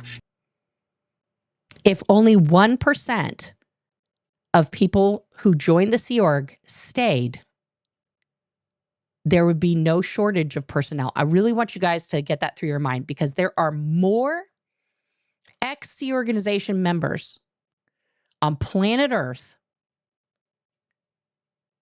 than anything else to do with Scientology. And they come in the front, go out the back because of the conditions that are there, mainly, you know. It's made it almost impossible for somebody to actually stay there long term. Matt, that's a very revealing comment. You have thousands of files for freeloader bills. Right. And these are just really people who began with good intentions to help the Church of Scientology, or, you know, they had noble aspirations. Right. Let's give them the benefit of the doubt. They want to help. And they wind up leaving with a freeloader bill. Mm-hmm. Yeah, you never, it's part of Lestain. Don't let them leave without paying. Don't let them leave without paying. So not only does it hurt the Church of Scientology to recruit for the Sea Org in long term, but to your point, they're losing a lot of talent because they won't pay talent. Right. Because there's always a crisis or a phony emergency. Right. And people leave the Sea Org because of brutal treatment, no pay, sleep deprivation. That's right. So why doesn't the Church of Scientology change its operating basis? I don't know. I can never figure it out, really. And it's just... You want to know why? That's a stupid answer, Matt. Because you cannot change anything that the magical wizard L. Ron Hubbard laid down as law. So he said, these are the conditions. Those are the conditions. There's even points, like, for example, being on the RPF. There's even an edict about the condition of where you sleep. And L. Ron makes a point to say, no feather beds. No feather beds. Like, because you can't have comfort when you're rehabilitating yourself because you're evil. You don't deserve comfort. I will never forget the day that Prudence Tweedy arrived from Gold. Okay, she was at the secret posh base in Hemet. And we just had an influx of about 120 people overnight. Literally, we woke up and there was 120 new people on the RPF with us, because they closed the RPF at the international base where Dave, Miscavige works, because he didn't want to look at gross people anymore. So Prudence Tweedy arrives, and she has a literal feather bed topper to put on her mattress. And I was like, bitch, that's off policy. They threw it away. They threw away her feather bed topper. I mean, it's like the same reason why people clean with newspapers and water to clean windows, because L. Ron said so. He did that before Windex was invented, but we can't use Windex because that has a scent.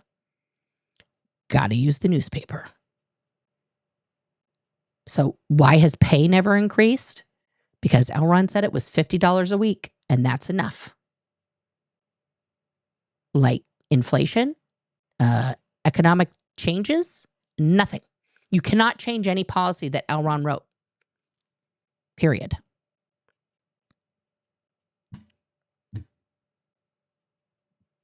It's kind of, that's why you asked me the other day whether I thought the church would ever change, whatever. And it's kind of, I don't know, it's like the March of the Wooden Soldiers. It's like also robotic. It's plugged in and it goes that way, and it doesn't seem to have a mind to be able to change the way it goes. When X happens, Y gets done, and it's just over and over and over again, and it's ridiculous.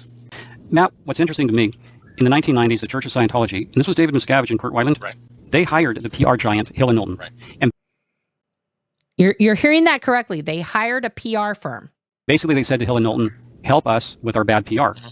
So Hill and Knowlton said, well, one thing you could consider is changing what people don't like about you. Right. maybe you might want to change up the whole indentured servitude thing. That might be, shake it up a little bit. That is, disconnection, fair game, spying, harassment, freeloader bills, breaking up families. Why don't you actually try? Why don't you try not being a cult? By changing the way you are. And the church could not even listen to a PR giant. Right. And this is stunning, because when you say it's like the March of the Wooden Soldiers, they can't change because the system doesn't allow them to change. Right. This is just a pure exercise in imagination, if you will engage me in this. Yeah. If you suddenly found yourself in charge of the Church of Scientology, what are the few things you would do? What would Matt Pesch do if he was David Miscavige? Change it. I mean, the first thing you'd have to do is you'd have to really have an open talk with the public and the staff, and kind of lay everything on the line and just point out that there were some things that were done that, like any organization would do if it found itself in that kind of situation. The companies will come forward and say, we made a mistake. Shit happens, but we've looked at it and we're going to change it. You just take responsibility for it, and people will accept that. And as long as you do make the changes, things go fine. You can start new. You can fix things up. It's only when you say, you're a car salesman, a car company, and you sell cars that the wheels fall off, and people say, hey man, my wheel fell off, and you say, no. Can you imagine a car company and all the wheels always fall off? No, it didn't. That car wasn't. There you go. No, it didn't. Made by us. We never saw that car before. That wasn't made by us. We never saw that car before. Exactly. This is exactly. This kind of stuff happens. There's no way you can correct your company. You could keep, a repute with your public if you will not, first of all, just be honest with them and be honest. If you make a mistake, fine. You made a mistake. Fix it. Yeah, and that's something Jason Begay. No, there's no fixing anything. The problem is you. Oh, you didn't get any gains from Scientology? You must be an SP.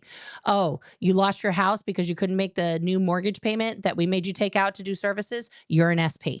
Oh, your marriage broke up because your wife doesn't want your kids to do Scientology? She's an SP. He said in his video, he was very morally outraged, and rightly so, that they said arbitraries canceled, and instead of free auditing, they wanted you to pay a lot more money because they canceled their own arbitraries.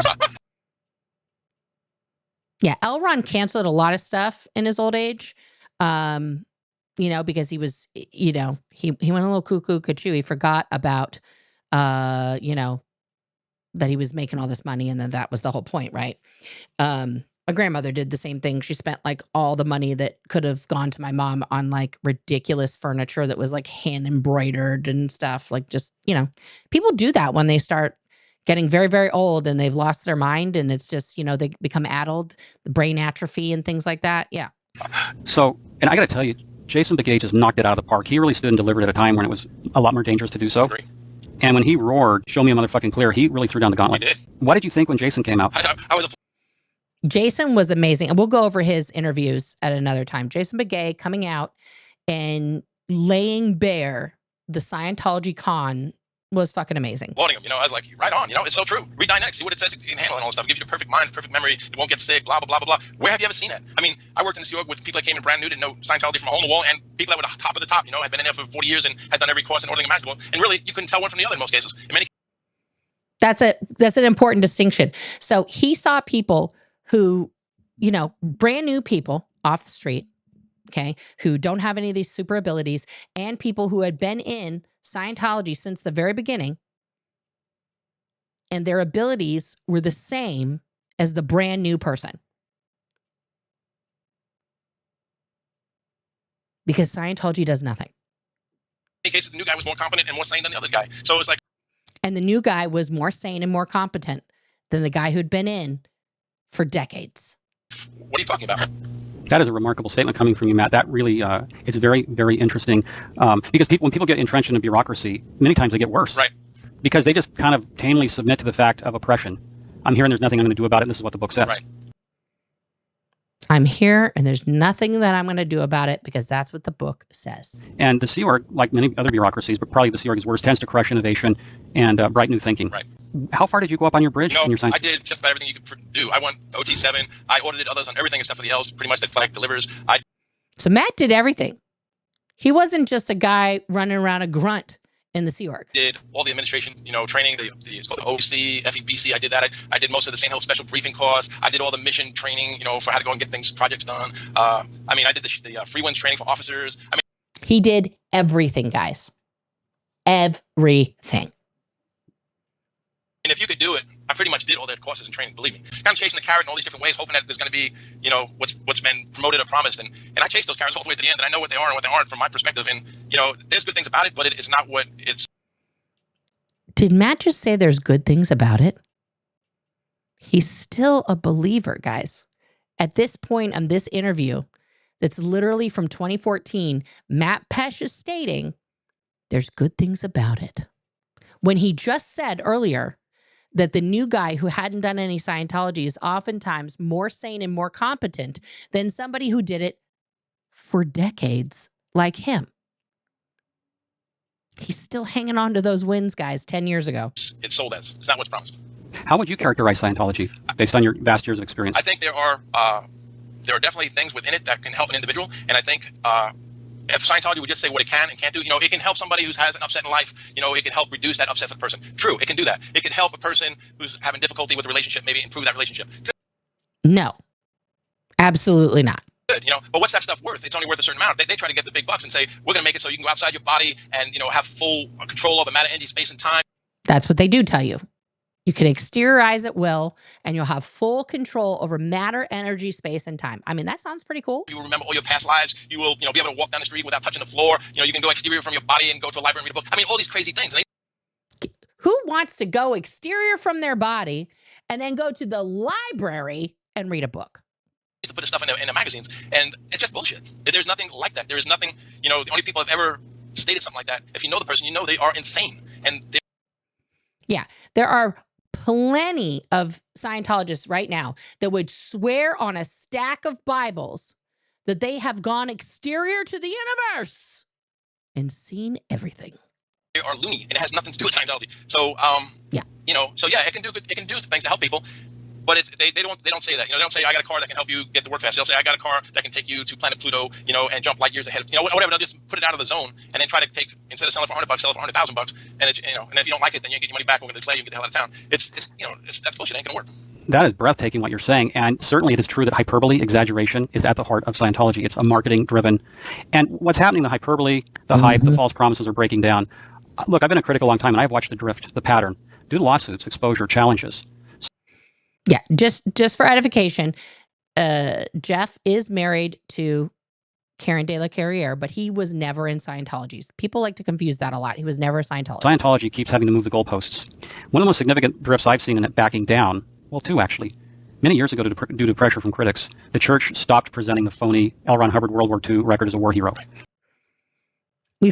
Critics for years were talking about the fact that L. Ron was not a war hero, that he went to the mental hospital, that he didn't have all these injuries that he cured himself with using the Dianetics techniques that he was developing. All of that was bullshit. And what changed? The Freedom of Information Act. We could FOIA that shit and put it in the public domain, and Scientology had to eat shit. And see, this is what I don't get, Matt. L. Ron Hubbard lied when he didn't need to. Right. It was enough of an honor for any man or woman to have said, I served my country in World War II. Right. That's all you had to say. Correct. I'm a fucking veteran. That was enough of an honor. I served my country. And I don't care what side you were on. The point is you served. Right. And Hubbard had to make himself a war hero. Yep. Medals that didn't exist. Yep. That's to his discredit. And for people who idolize L. Ron Hubbard, they have to really look at both sides of the man, bad and good. You have to go to the. I dare people who are not somewhere on the SP list, like me. They have a photograph of me in the lobby of all these places. But if you are in Los Angeles, and just go into the Life exhibition and take the tour. Just say, hey, I just came from the wax museum. And what's this? Is this another wax museum or what's up? And they will fucking be excited. They will take you on that tour. It's like an hour. And you will see all of the majesty of L. Ron Hubbard.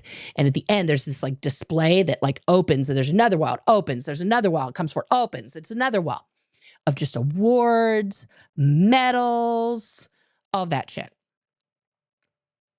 It is absolutely insane. And I think they just bought the medals somewhere, like from the Salvation Army or, from Goodwill or some shit. It's really bad. It's really bad. And then they said that he got all these medals he didn't get. Good. True. Take the entire sweep of the man. And the church itself, the claims it was making has had to back down on. One of the original Dianetics claims is you will no longer need your eyeglasses after 5 hours of Dianetics I'm a clear, guys. I have progressives now. auditing. Not true. You routinely now see in magazines from Flag and other places OTs wearing Coke-Wall glasses. Of course. And look, there are human frailties. People need glasses. No big deal. Unless you're saying you won't need it and we need $1 million from you. Right. Probably the most significant thing, though, I have seen was this past New Year's when Scientology aired its Super Bowl commercial and it showed the new e-meter, the Ultra Mark. The Ultra Mark 8 e-meter. 8 meter.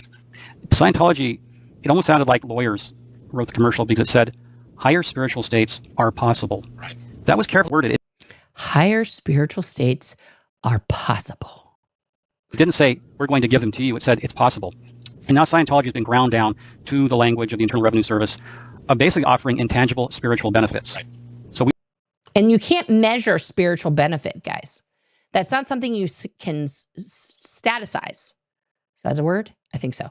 But you can't make it into a statistic, right? Like you can't measure prayer, right? You can't measure, meditation. I mean, actually, they did. They put a Tibetan monk into an fMRI machine while he was meditating. It was pretty wild to see what was happening with his brain. But that's a whole other discussion for another time. But you can't measure the power of prayer or the power of Scientological spiritual attainment, right? Because especially, we'll just stick with Scientology, it doesn't exist. There is no physical or mental, well, there's a lot of mental changes, but there's no physical change in the person, even though people will claim it. I told you guys that I fucking stopped wearing glasses for like over 2 years because I had, run a process on myself to get rid of my glasses because it was out PR. It was bad public relations, guys, that I was a last lifetime clear and I had glasses on my face. My glasses that allow me to see bad. We don't promise this anymore. And in fact, what I'm exposing on Scientology Money Project are these fake contracts where you hold the church harmless for anything up to and including death. Right. You hold them harmless for anything that'll happen. You agree not to sue them. You agree not to sue. They didn't do anything wrong, no matter what. Agree to arbitration, which is rigged. We've already talked about the arbitration, guys. It's a bunch of bullshit. And you agree that the results that are obtained are completely your responsibility. So, Matt, what I've discovered in the contract language is this. If I'm the church, I say to you, okay, give me $100,000, $150,000 now. This is what the founder said. Mm-hmm. However, whether or not you can attain the results completely on you, Matt Pesh. Right. And it's like, wait a minute, if it's all up to me, I'm going to keep my money and go do Buddhism. Right. Okay. So if you try to sue them and say, hey, I didn't get any of these results, give me my money or give me this money, they're like, well, it's on you. You're obviously a no gain case. You're an SP. And, that's why it didn't work. At least it's cheaper and it's something more realistic. Right. That is, I can meditate, I can turn inward, I can be introspective. So I think there's a profound shift and the public exposure of what the church can and can't do. That's a good thing. Yeah, I mean, I'll tell you something. And guys, this was 10 years ago. 10 years ago, they're having this conversation and thinking this is going to make a huge difference. Scientology is definitely going down soon. Funny, Flag talks about these L's and it'll take somebody and make them this like super management person, and their life will take off and skyrocket. They'll make all this kind of money, blah blah blah. Well, I'm like, okay, you look at the stats. We were sitting there as the executives of the FSO, and you pull the stats out for the last 10 years, and they're all downtrending across the board, and like steeply downtrending across the board. And you go, wow, why don't we at least get the captain to do the L's? Yeah, every person who does the L's became magically successful after that. Why won't the captain do it? We have our own orders. Why don't we have one of the orders to take the captain? If we really believe that this stuff works, how come we're not using it on our executives? And I was like, phew, attacked as an enemy lion. How could I Yeah, I mean, if it really works, why aren't all the executives doing them? be saying that? I mean, I was just asking a real question. I mean, shit, if this stuff is really that good, why don't we use it for our own people? That's astonishing. Yeah, if it's so good and it makes... If Scientology is so good, why aren't Sea Org members getting it? the able more able? Yeah, I mean... Let's do it to our own executive staff so we boom the staff. Yeah, exactly.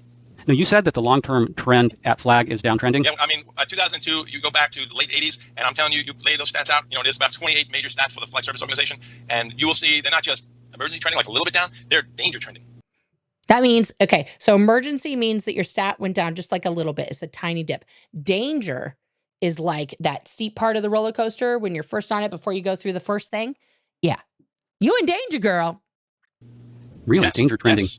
So, and yet David Miscavige represents it as straight up in vertical expansion. Yeah, he just makes the shit up out of his butt. I mean, it has nothing to do with nothing. And then these little graphs he shows, it doesn't show what he's comparing to what time period. It's nothing. It's just, and then, they got booms and bangs in the background, with music and people are clapping. And Power Lies, this is correct. David Mayo created the L's for L. Ron, okay, to help him in the end of life. Yeah.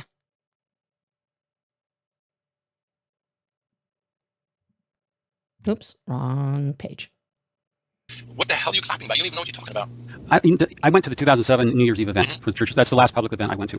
And they invited me. I attended. I went on a nice suit, spent some money there on some books, whatever the release was. But what I noticed, and what others have pointed out, is that those stats David Miscavige represents are not really statistics. What they are icons. Right. They're graphics. Right. They are like a representation of what a statistic looks like. They're not an actual statistic. Right. And then they flash by so fast at a live event with music that the old business saying, if you can't baffle them with brilliance, buffalo them with bullshit. Right. Yeah, they're not real statistics, and they're like this big part of the graph. It's like literally 3 weeks to show this tremendous trend. And if you looked at the whole thing, you would see that was a tiny little uptick in a made-up thing after like totally crashing down to basically zero. That came to mind for me as a corporate guy. Now, come on. This isn't even trying. It's not even trying, Mr. Miscavige. Right. This is just pure nonsense. And I don't say that lightly, Matt. This is not honest to do with your parishioners. Right. It's not honest to engage in a dog and pony show. But it's more than dishonesty, Jeff. This is control. This is manipulation. It is hypnotism. It is brainwashing. It's not just like, oh, they're liars. Like they're not just Joe Olstein. Okay. This is way bigger than that. With music that doesn't tell the truth. And I think that's the core problem with the church is it's dishonest with itself. Right. And its leader is dishonest. Exactly. No, they're absolutely 100% exactly what they're created to be. A fucking con that is a smoke and mirrors show that gets as much money for the one man at the top and fuck everybody else. I mean, and I'll tell you what, because FSO makes over half the money international and half the delivery, whatever is happening with the statistics of the FSO is what's happening with the statistics of Scientology International. It's a known fact. If the money is down in the FSO, it's down internationally. If the book sales are up at Flag, they're up internationally because... now what? I have privatized every single stream that I did with Man Butt. And so you can probably find it on Man Butt's channel or Surge's channel, but it's not on my channel because it's set to private now. So all of the streams that involve Man Butt are on private. So there you go. And that affected me a lot, guys, because I was already over 2 million views before August. And so, yeah, but I had to privatize all those.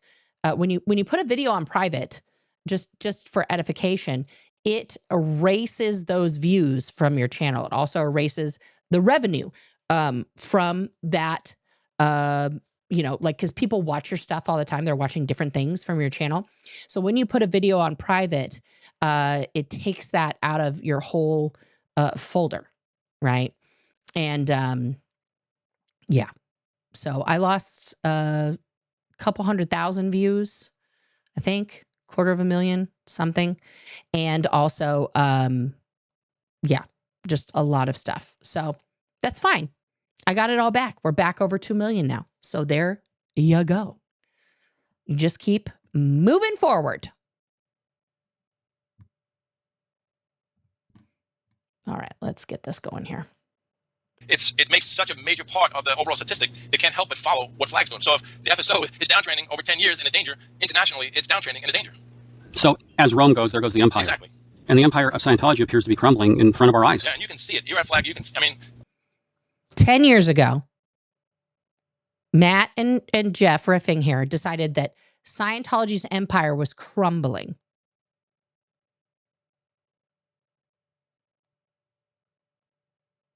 It's still here. They're still opening new buildings. David Miscavige is still dodging fucking subpoenas. You know, you can see it. Like I said, there would be 150 people outside the waiting area 25 years ago, and now you're going to see 3, 2, 1, nobody in there because it's shrunk that much. And we know that Scientology has shrunk even more since this conversation because we see, outside these organizations when people are protesting every day, the nobody that's there. Matt, shifting gears, you mentioned that the Free Winds is a money loser. Right. Why do they keep a money loser operating? Because if you would have shut down the ship, it would make it so you could see as a Scientologist real clearly that Scientology was in trouble. Yeah, they shut down the ship and nobody's doing OT8. That's it. Scientologists would riot. It was getting smaller. It would be out the door. So David Miscavige can't afford to shut down the Free Winds. Exactly. What's it like to be on the Free Winds? What's that experience for you as a flag executive? It's a nice enough ship. It's got nice staff, but you can see real clearly that the anxiety of trying to get people on that boat and keep them there, to try to make money enough so that they can, pretend like they can at least contributing to the amount of money it takes to run that ship. There's a lot of anxiety on, like you see in other organizations, but it seems to be even more dramatic, maybe because it's such close quarters of the need to get public, the need to get money. Yeah, because if they don't get money, they don't have fuel for the ship to go to their next location. They can't go ashore when they've reached a destination and buy supplies like toilet paper, okay? Like food, right? It's insane. Matt, so this is the Free Winds. Is it called the Flagship Service Organization, FSSO? Yeah, it's supposed to be like Flag's big sister or something. And on the flagship, they deliver the highest level new OT8. Right. But to your point, public's hiding their hotel rooms at Flag so they don't get regged. Right. Does the basic same thing happen on the ship? If you're trapped on the ship for a week, you're going to get regged all the time? Yeah, you're going to get regged all the time. Yes. Yeah, Except for you don't have anywhere else to go because you're on the ship. So even if you're hiding in your room, they go and find you. You got to figure that ship got so desperate at one time that it was selling OT9 and OT10 without having any idea what that would even be. Yes, they started selling OT9 and 10, something that does not exist and they cannot deliver. Like, is that something that would take 2 weeks? Is that something that would take 20 years? They had because there is no such thing as OT9 and 10. No, you can't use oars to get. Here's another true story time, guys. Don Jason, who was an executive at the Flag Service Org when I was on training there, got in trouble. And you can look at the Tampa Bay Times interview to reference this. But he had to escape the ship by ziplining off of one of the mooring lines, okay, onto the deck below so that he could get off the ship because they were holding him hostage on there. He was in a foreign country. He did not have his passport. That's how he escaped off the ship. Okay? That's how they hold people there. But they have to dock sometimes, so they can't just stay, adrift for the whole time.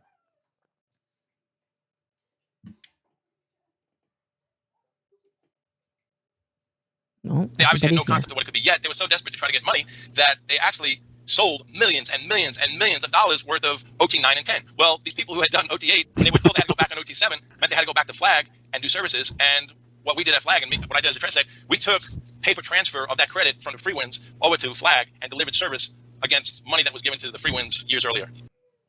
So let's get this scam and money laundering correct. So I have done OT8.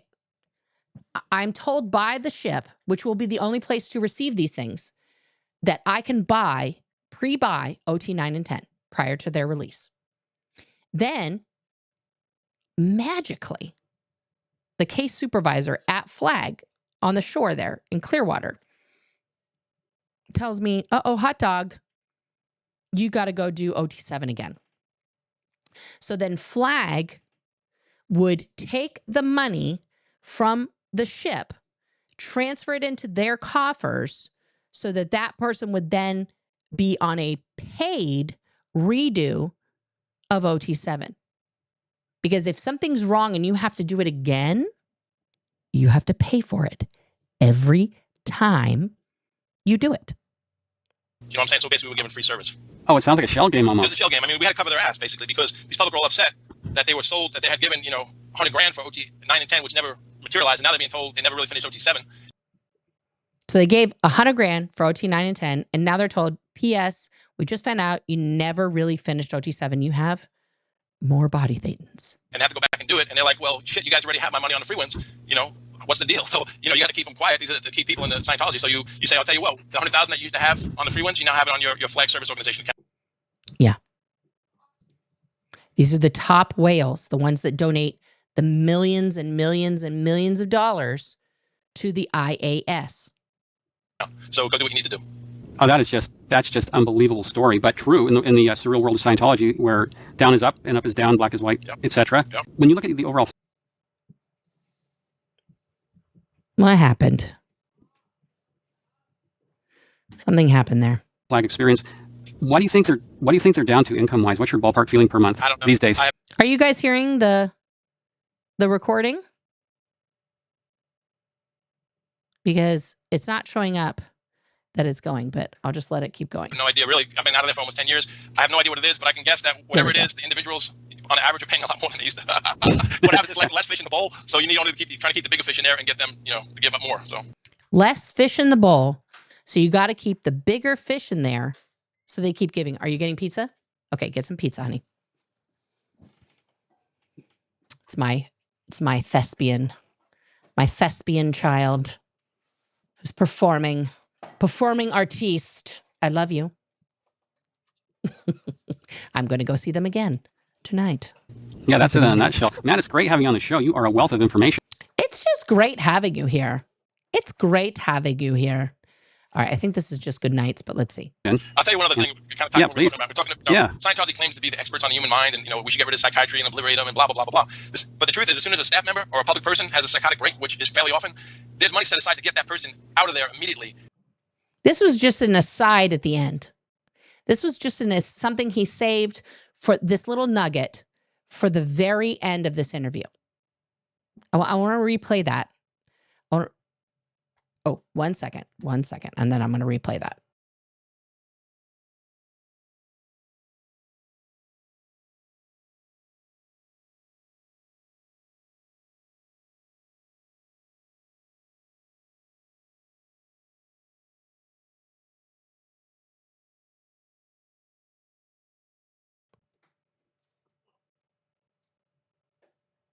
Apparently, I'm being told there's a gigantic bug outside of the garage that I will need to handle later.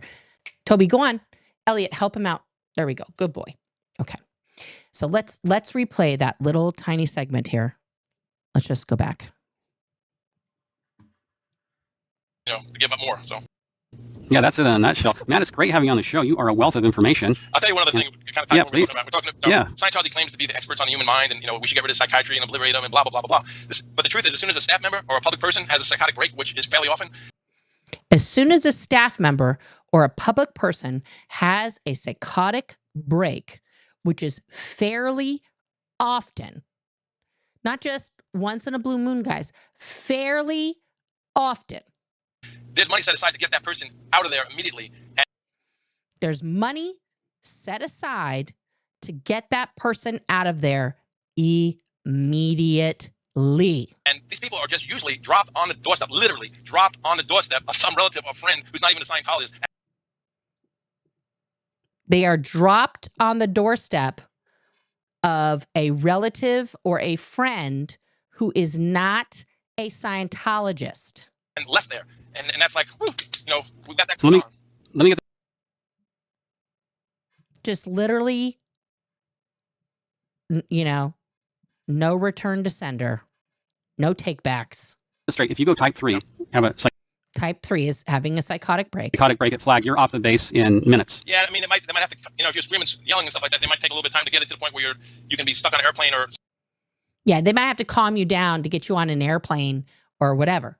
Some kind of public transport without, causing a whole kerfluffle. You just, You can't cause a kerfluffle when they are getting you off the base. Still think that there's a Martian in your wallet or something like that. And yeah, there's body thetans in your wallet. They'll get some guy to try to, drug you up a bit and get somebody to escort you on the public transport to get you away from flag. Yeah, they will send a singular person to be your 24-hour watch to make sure you make it to your destination and off of the base. True story time, guys. That should just be the name of my show. True story time. Okay, so when I had my unaliving attempt at the big blue buildings, okay, on the second floor of Lebanon Hall, the first things that were done when that occurred was to call the RPFIC, to call, he wasn't in the building at the time, he wasn't on the floor, to call the RPFIC, to call OSA, and to call the medical liaison officer, Quinn Toffer. Okay. They kept me in a room away from everyone else while they interrogated me about what had happened and why I decided to do that. Then, once it was determined that I was a risk because I was having a freak out about my physical condition after having ingested bleach, they decided I have to get off the base immediately without anyone else in the RPF knowing about it. So they kept all the other RPFers away so that I could grab the few shirts and underwear that I had in my possession and get into the car with Quinn Toffer, who took me to the Chevron station on Vermont and Los Feliz, and then got out of the car to call Dr. Megan Shields, who is a Scientologist doctor, who was the opposite direction from where we went. She was down Fountain, and ask her what to do. She refused to see me, broke her Hippocratic oath, and told Quinn to take me to Olive View Medical Center, where I was seen by an emergency room doctor and discharged within a matter of hours. And then they had no idea what to do with me. Quinn couldn't bring me back to the base. So he literally drove around with me in the car. We were hungry, both of us. So he's like, well, let's go to In-N-Out. We went to In-N-Out. At that point, a car with 3 other female Sea Org members showed up at the In-N-Out to meet us, okay, in Burbank, because I had 3 people who were going to be watching me 24 hours a day. Zarin, her twin Callie, and my twin Kashenka. Kashenka was pissed. She was screaming at me, just let me have it. So these 3 ladies and Quinn and I are all in this car now, okay? And they are taking me to the Extended Stay America in Burbank, which is right across from the Burbank airport. Who was it? It was, now I can't remember his name. Anyway, the security chief at the time was checking me in his full security uniform, guys. So he looks like a rent-a-cop checking me in, and he has to check. Now, they totally ran a scam on the Extended Stay America because they got me a room, not 4 people a room. So these ladies had to wait outside while I got checked in with, the security chief. He put me in the room and he's like, don't move, while he went and got the other 3 ladies. I could have run. I didn't. I tried to watch Saturday Night Live. They, told me they couldn't watch TV. And I was like, I don't give a fuck. I'm watching TV. And then I realized they were going to get in trouble, so I didn't. Zarin had to watch me take a bath because I needed to shave. And so I couldn't be left unattended with sharp objects. So she literally watched me be nude in a bathtub, while shaving. I had to get some more very important auditing to get rid of the evil purpose that caused me to try and, unalive myself. And then they still didn't know where I was going. So the security guy came back and picked me up a couple of days later and drove me around, and then eventually got the call on the radio that OSA was ready to see me. Took me up to the 6th or 7th floor, I can't remember, of the building where the life exhibition is. And I was put in a room with a bunch of people and a camera pointed at me, and I had to sign this waiver saying I would never, ever say anything bad about Scientology, ever, ever, ever. Total bunch of bullshit. And then we went and got the remainder of my stuff that hadn't been stolen while I was on the RPF out of storage, put it in the trunk of the patrol car, and he drove me to my parents' house in Eagle Rock and just literally took the boxes out of the trunk of his car and was like, bye.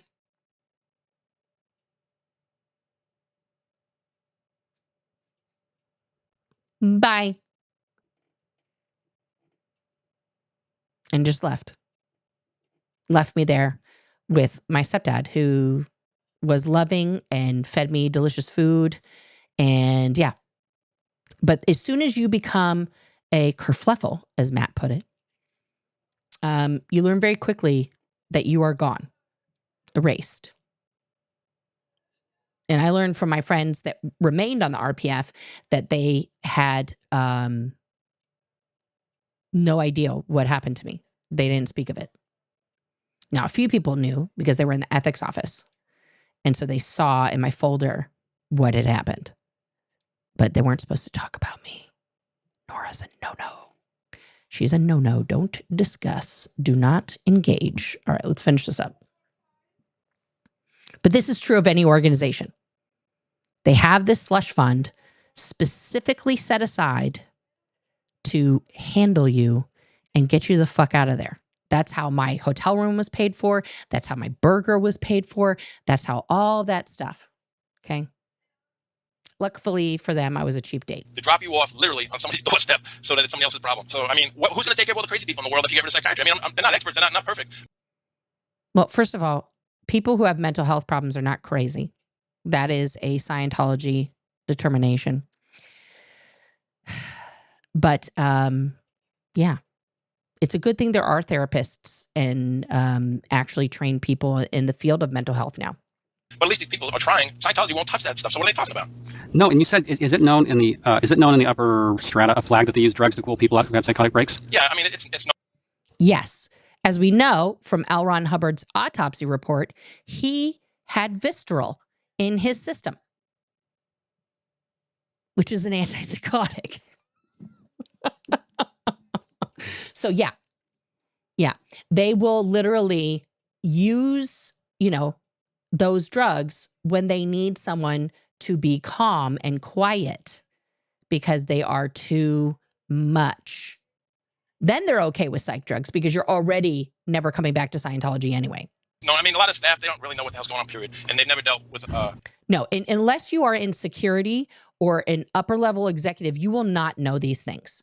Because, or you experienced it yourself, like I did, you will not know the lengths that they go to keep people who are having a severe mental break quiet. A psychotic break or whatever. But people who've been around for a while, yeah, they know that. Is there like a medicine cabinet at Flag where the drugs are hidden to, give people something if they flip out? I don't know if it's kept on a base or whether they just use different Scientology. No, they use Scientology doctors to administer that because you can't just walk into a Walgreens and get that shit. Medical people in the field around Flag that they can get the drugs from or whatever, whatever way they do it, they get it. And these people are put on sedatives or whatever to calm them down enough and so they can be exported out without, screaming. And they give these people these sedatives and they don't tell them that it's a sedative. They tell them it's vitamins. Vitamins. Yeah, because a psychotic would be out PR. Right. And Scientology doesn't want some crazy person on the base. And they certainly do not want to repeat of Lisa McPherson. Right. No, you can never have a Lisa McPherson happen ever again. Ever, ever, ever. Ever. Well, Matt, we're at our hour. I'd like to keep the show going, but I want to have you back on the show and change subjects. Right. Because I want to get into specifics of some other things, related to other topics. I appreciate the overview of Flag Service Organization, the Regin process, hard sales. It really confirms what so many people have said. And I think the power of radio is that you actually get to hear the real people who were there and doing it. It's the power of radio. And people love the details of how Scientology actually works on a day-to-day basis. Right. So thank you so much for being on the show, and we'll have you back soon. We do. This is when people were doing podcasting, kids, and it wasn't like YouTube Live like we're doing now. It's 10 years ago. Fine. Your better half, Amy, will be on the show. Oh, yeah, we'll have to get her on. And anytime you want Yeah, let's have Amy on. to talk about something, just let me know what the subject is, and we'll do it. Oh, I've got you on my speed dial. Okay. Okay. For Surviving Scientology Radio, this is your... All right. This is your radio host. Surviving Scientology Radio with Jeff Augustine. Tune in for more adventures. Hi, my love. Yeah, it got put on the other side somehow. I don't know what happened. All right, let's get to all these chit chats. You guys sent me some money. Thank you. Selma, thank you for these £2. Appreciate. Just wanted to say I love you. I love you back. Matrix Tech Solutions, thank you for the super sticker. Hands doing the sign of horns with sparkles all around, like this, or like that, like we're doing like hard rock horns. I like it. Detroit Stacy Never End. That's cray cray. Thank you for all this money. I hope this helps out. Hopefully everyone will match me. Love you, Nora. Well, thank you. That puts me $50 closer to that $6,000 to get my kid to Greece. Thank you. Thank you, Rocks, and about my mods giving me money. What's going on here? Shiba Dog. I love Shiba Dogs. They're so cute. They're adorbs. Kels Bells, thank you for this. Another Shiba Dog. Is this like the thing you can... There's just so many Shiba Dogs and sloths. Thank you, Stacy. I like you too. I like you too. And the end of musing, thank you. Is the A, does that stand for Australia? I guess, whatever. A pair character jumping up and down saying, #1 fan. Well, thank you. Thank you very much. Let's get to... Barry Snyder had a comment here earlier I wanted to put up. These Scientology pressure sales tactics are like that of the timeshare scams in the 80s and 90s. Ones in the Poconos near us would mail out promises of free TVs, everything you had, right? Part 2, to fight your way out of that 1-hour presentation, resisting all sorts of tactics and peer pressure, and cheering by families that succumb in the same room was not for the faint of heart. That is the same thing they do now for like the IAS regging. It's just all people, who's going to be next to put their name on the board for $20,000 like Joe and Cecilia? You know, like it's just all group pressure. It's gross. It's absolutely disgusting. Absolutely. Let's go over these comments here. Yeah. The actual victims who shared their stories, they are who to thank. Correct. Mike Render doesn't get credit for everything. He just doesn't. And he's also not the reason for all the bad stuff either. I know that. A lot of people out there seem to think somehow that I think Mike Render's the only person who ever did anything bad inside of Scientology. I know that that is not a fact. I know that's not facts. However, Mike is an unindicted co-conspirator, just like Matt Pesh, for crimes inside Scientology. Due to his position, due to the power that he wielded for 25 years. That is also a fact. Okay. My hair looks cute today. Thank you. Oh no, Tim. Congratulations on 2 million views. You should have 2 million subscribers. Tim, from your mouth to, YouTube's algorithm. I would love that. I would love that. Trisha, it's never not jarring to hear how cruel they are to their own members. They are there to do nothing but hustle and steal everything from them, and it's heartbreaking. This is very true. This is very true. If Matt knew all this and he was in the middle of it, how in the hell did he think this was a religion? Yeah. Well, he was always at the top, guys. He wasn't the fucking peon guy getting shit on every week. He was the one doing the shitting. A wise woman once told me that rice and beans is not a meal, Nora. Yes, that is very true. Rice and beans is not a meal. Unless you're getting it at a Cuban restaurant and you also get platinos, then it's fucking bomb. Okay, moving on. Being in sales for over half my life, I obviously read that book on high pressure sales techniques. Yes, you did. I hated everything in the book. And I did low, no pressure sales and made lots of money. Yeah, you don't have to, guys, look at the furniture. Look at these suitcases under these eyes here. I have to get more sleep. Or I need that magic eye cream that you just put on and it sucks them away. I know it's a sign. My doctor said that I have, what did she call them? Blackout eyes, not blackout eyes. It looks like you got a black eye. I did not. But that's due to like allergies and stuff, which is why I'm seeing so many doctors trying to figure out what is wrong with my body. Yeah. Reconnecting in the house. I love you. The extent of the MLM strategies you covered today is still hugely shocking. The scam, so deliberate, and they preach about ethics. The internal split must be massive. Yeah. Trying to bend your mind into making that make sense. That's why so many people go psychotic. They have a mental break because they can't keep doing it. They can't keep telling the lies. The more I hear Matt talk, the more he sounds like he didn't care about anything or anything at all. Yeah. Oh, we did that one already, Barry.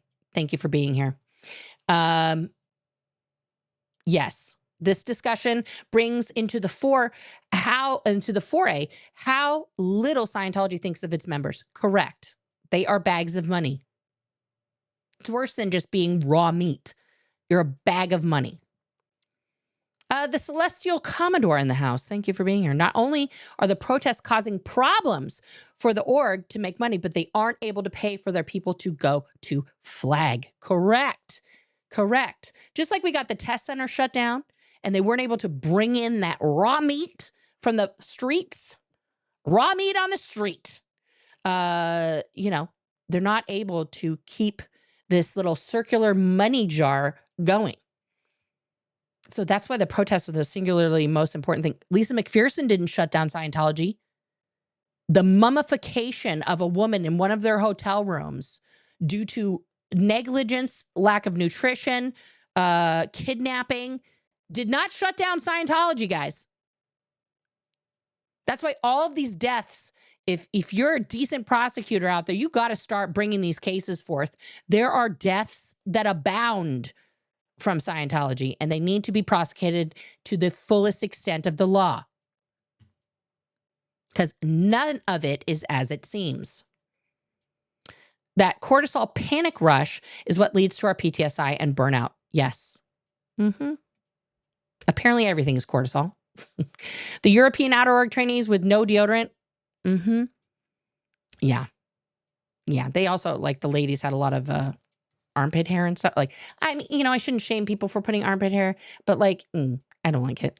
It just gathers your sweat and your fucking must and shit. Okay. I'm never in, but I do use a vinegar mixture to clean. That's okay. It's natural. It's all good. It actually cleans shit. You could use vodka too. What brainwashing, in other words, aren't you, what? You aren't anything all unless you're a good Scientologist. The cult really breaks your spirit. Shame. Yes. Correct. Correct. Barry, again. I remember Laura FM and Aaron saying they each paid their freeloader debts in order to either get back in good standing and or be allowed to stay in contact with their Scientology family and friends. Correct. You are told you cannot, you're not in good standing if you're a freeloader. So your friends, if they're doing Scientology, they will be made to stop talking to you because you're a freeloader and you're not in good standing. I don't know if you get into trouble, but I would love, Nora, if you could break down Jeff and Karen. These are two characters, I tell you. I'm not going to get into Jeff and Karen. That's not my, I don't really have anything to say about them. You know, it just, yeah. I never got any services or anything from them. I don't have anything bad to say about them. You know, my experience with them has been completely different. But yeah. Moment of silence for all the names of people lost on that Stony Baloney mentioned in chat. Yes. Yes. Thank you, Stacy. Yeah. Also other Stacy. They should be charged with that. Yes. I don't know if that's legal, but I agree.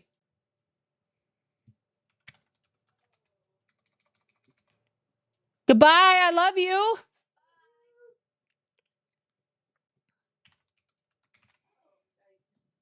All right. Let's see these questions here. What happened to John Atack? He left the board. They did not make a public statement about it. There is no way I could come up with $50,000. What did people do who had bad credit and no money? First of all, they would get you the credit. Okay.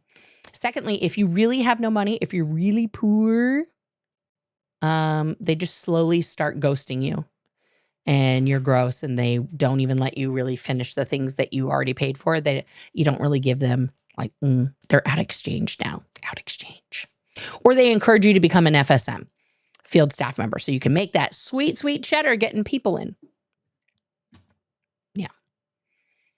If Scientology has convinced someone to take out credit, if they escape, can they fight with the credit card companies to say they were coerced into those charges? I would say consult a lawyer, but that sounds like a good defense to me. I'd love to see some of those cases go before a judge and have Scientology admitted as evidence in those cases. Hey, let's put the call out. If you are an ex-Scientologist out there and you were coerced into or had someone take out credit in your name, stealing your identity, and you are now saddled with credit card, loan, mortgage debt, please file a case and let's get all the Scientology on the record. Okay? Let's do it. Are you going to end up in this meat grinder if you are financially not able to participate? Not really. They don't care. You have to have money. Are CERG members eligible to receive the percentage on sales or FSMs are public, but registrars can receive that, and IAS registrars especially. Yeah. But it goes back and forth. Sometimes there was a percentage and sometimes there wasn't for CERG members. Do you have to give each of these pariahs money, or can you say no? Like, let's say the first reg you came across was the IAS reg, and you donated 20 grand to the IAS. You could tell the other guys, like, I already gave the IAS 20 grand, I don't have it. You know, and they could go through their whole rigmarole and try to get it from you. But ultimately, you know, they have to keep checking you off the box. Hi, sweetheart. Are you leaving? Okay, break a leg. You're getting some refreshment. Okay, I love you. I'll see you soon. Yeah, let's see here. Gunna Fawcett says, if it's $50 a week, how do they calculate different countries? They give them the equivalent of whatever 50 US dollars is, or they give them 50 of that currency, right? So it's always just 50. A person in Europe isn't getting paid the euro equivalent of $50. They're getting 50 euros per week. People in England are getting paid 50 pounds per week, right? Whatever, like the monetary value that's similar to a dollar in terms of where that, you know, falls in the thing, then that's how they would do it. Just 50 of the singular unit that you can be given. That's not a fraction of the singular unit, like pennies here. Question, Pippi, why didn't they give some to the Mills lady? Yeah. Good question.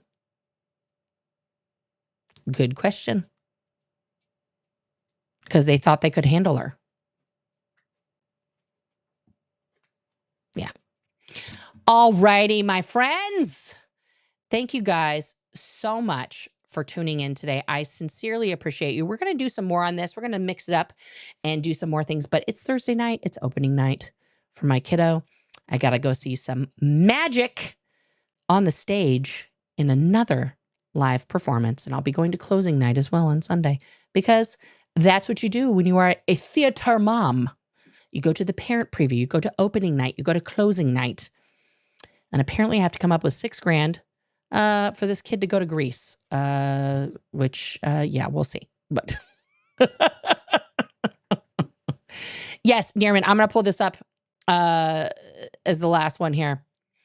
Being told that you're not actually clear while you're on OT7 would drive anyone crazy. Yes, because you found out about Xenu, you audited out your drugs on the whole track, and now you're in the middle of auditing out these body thetans.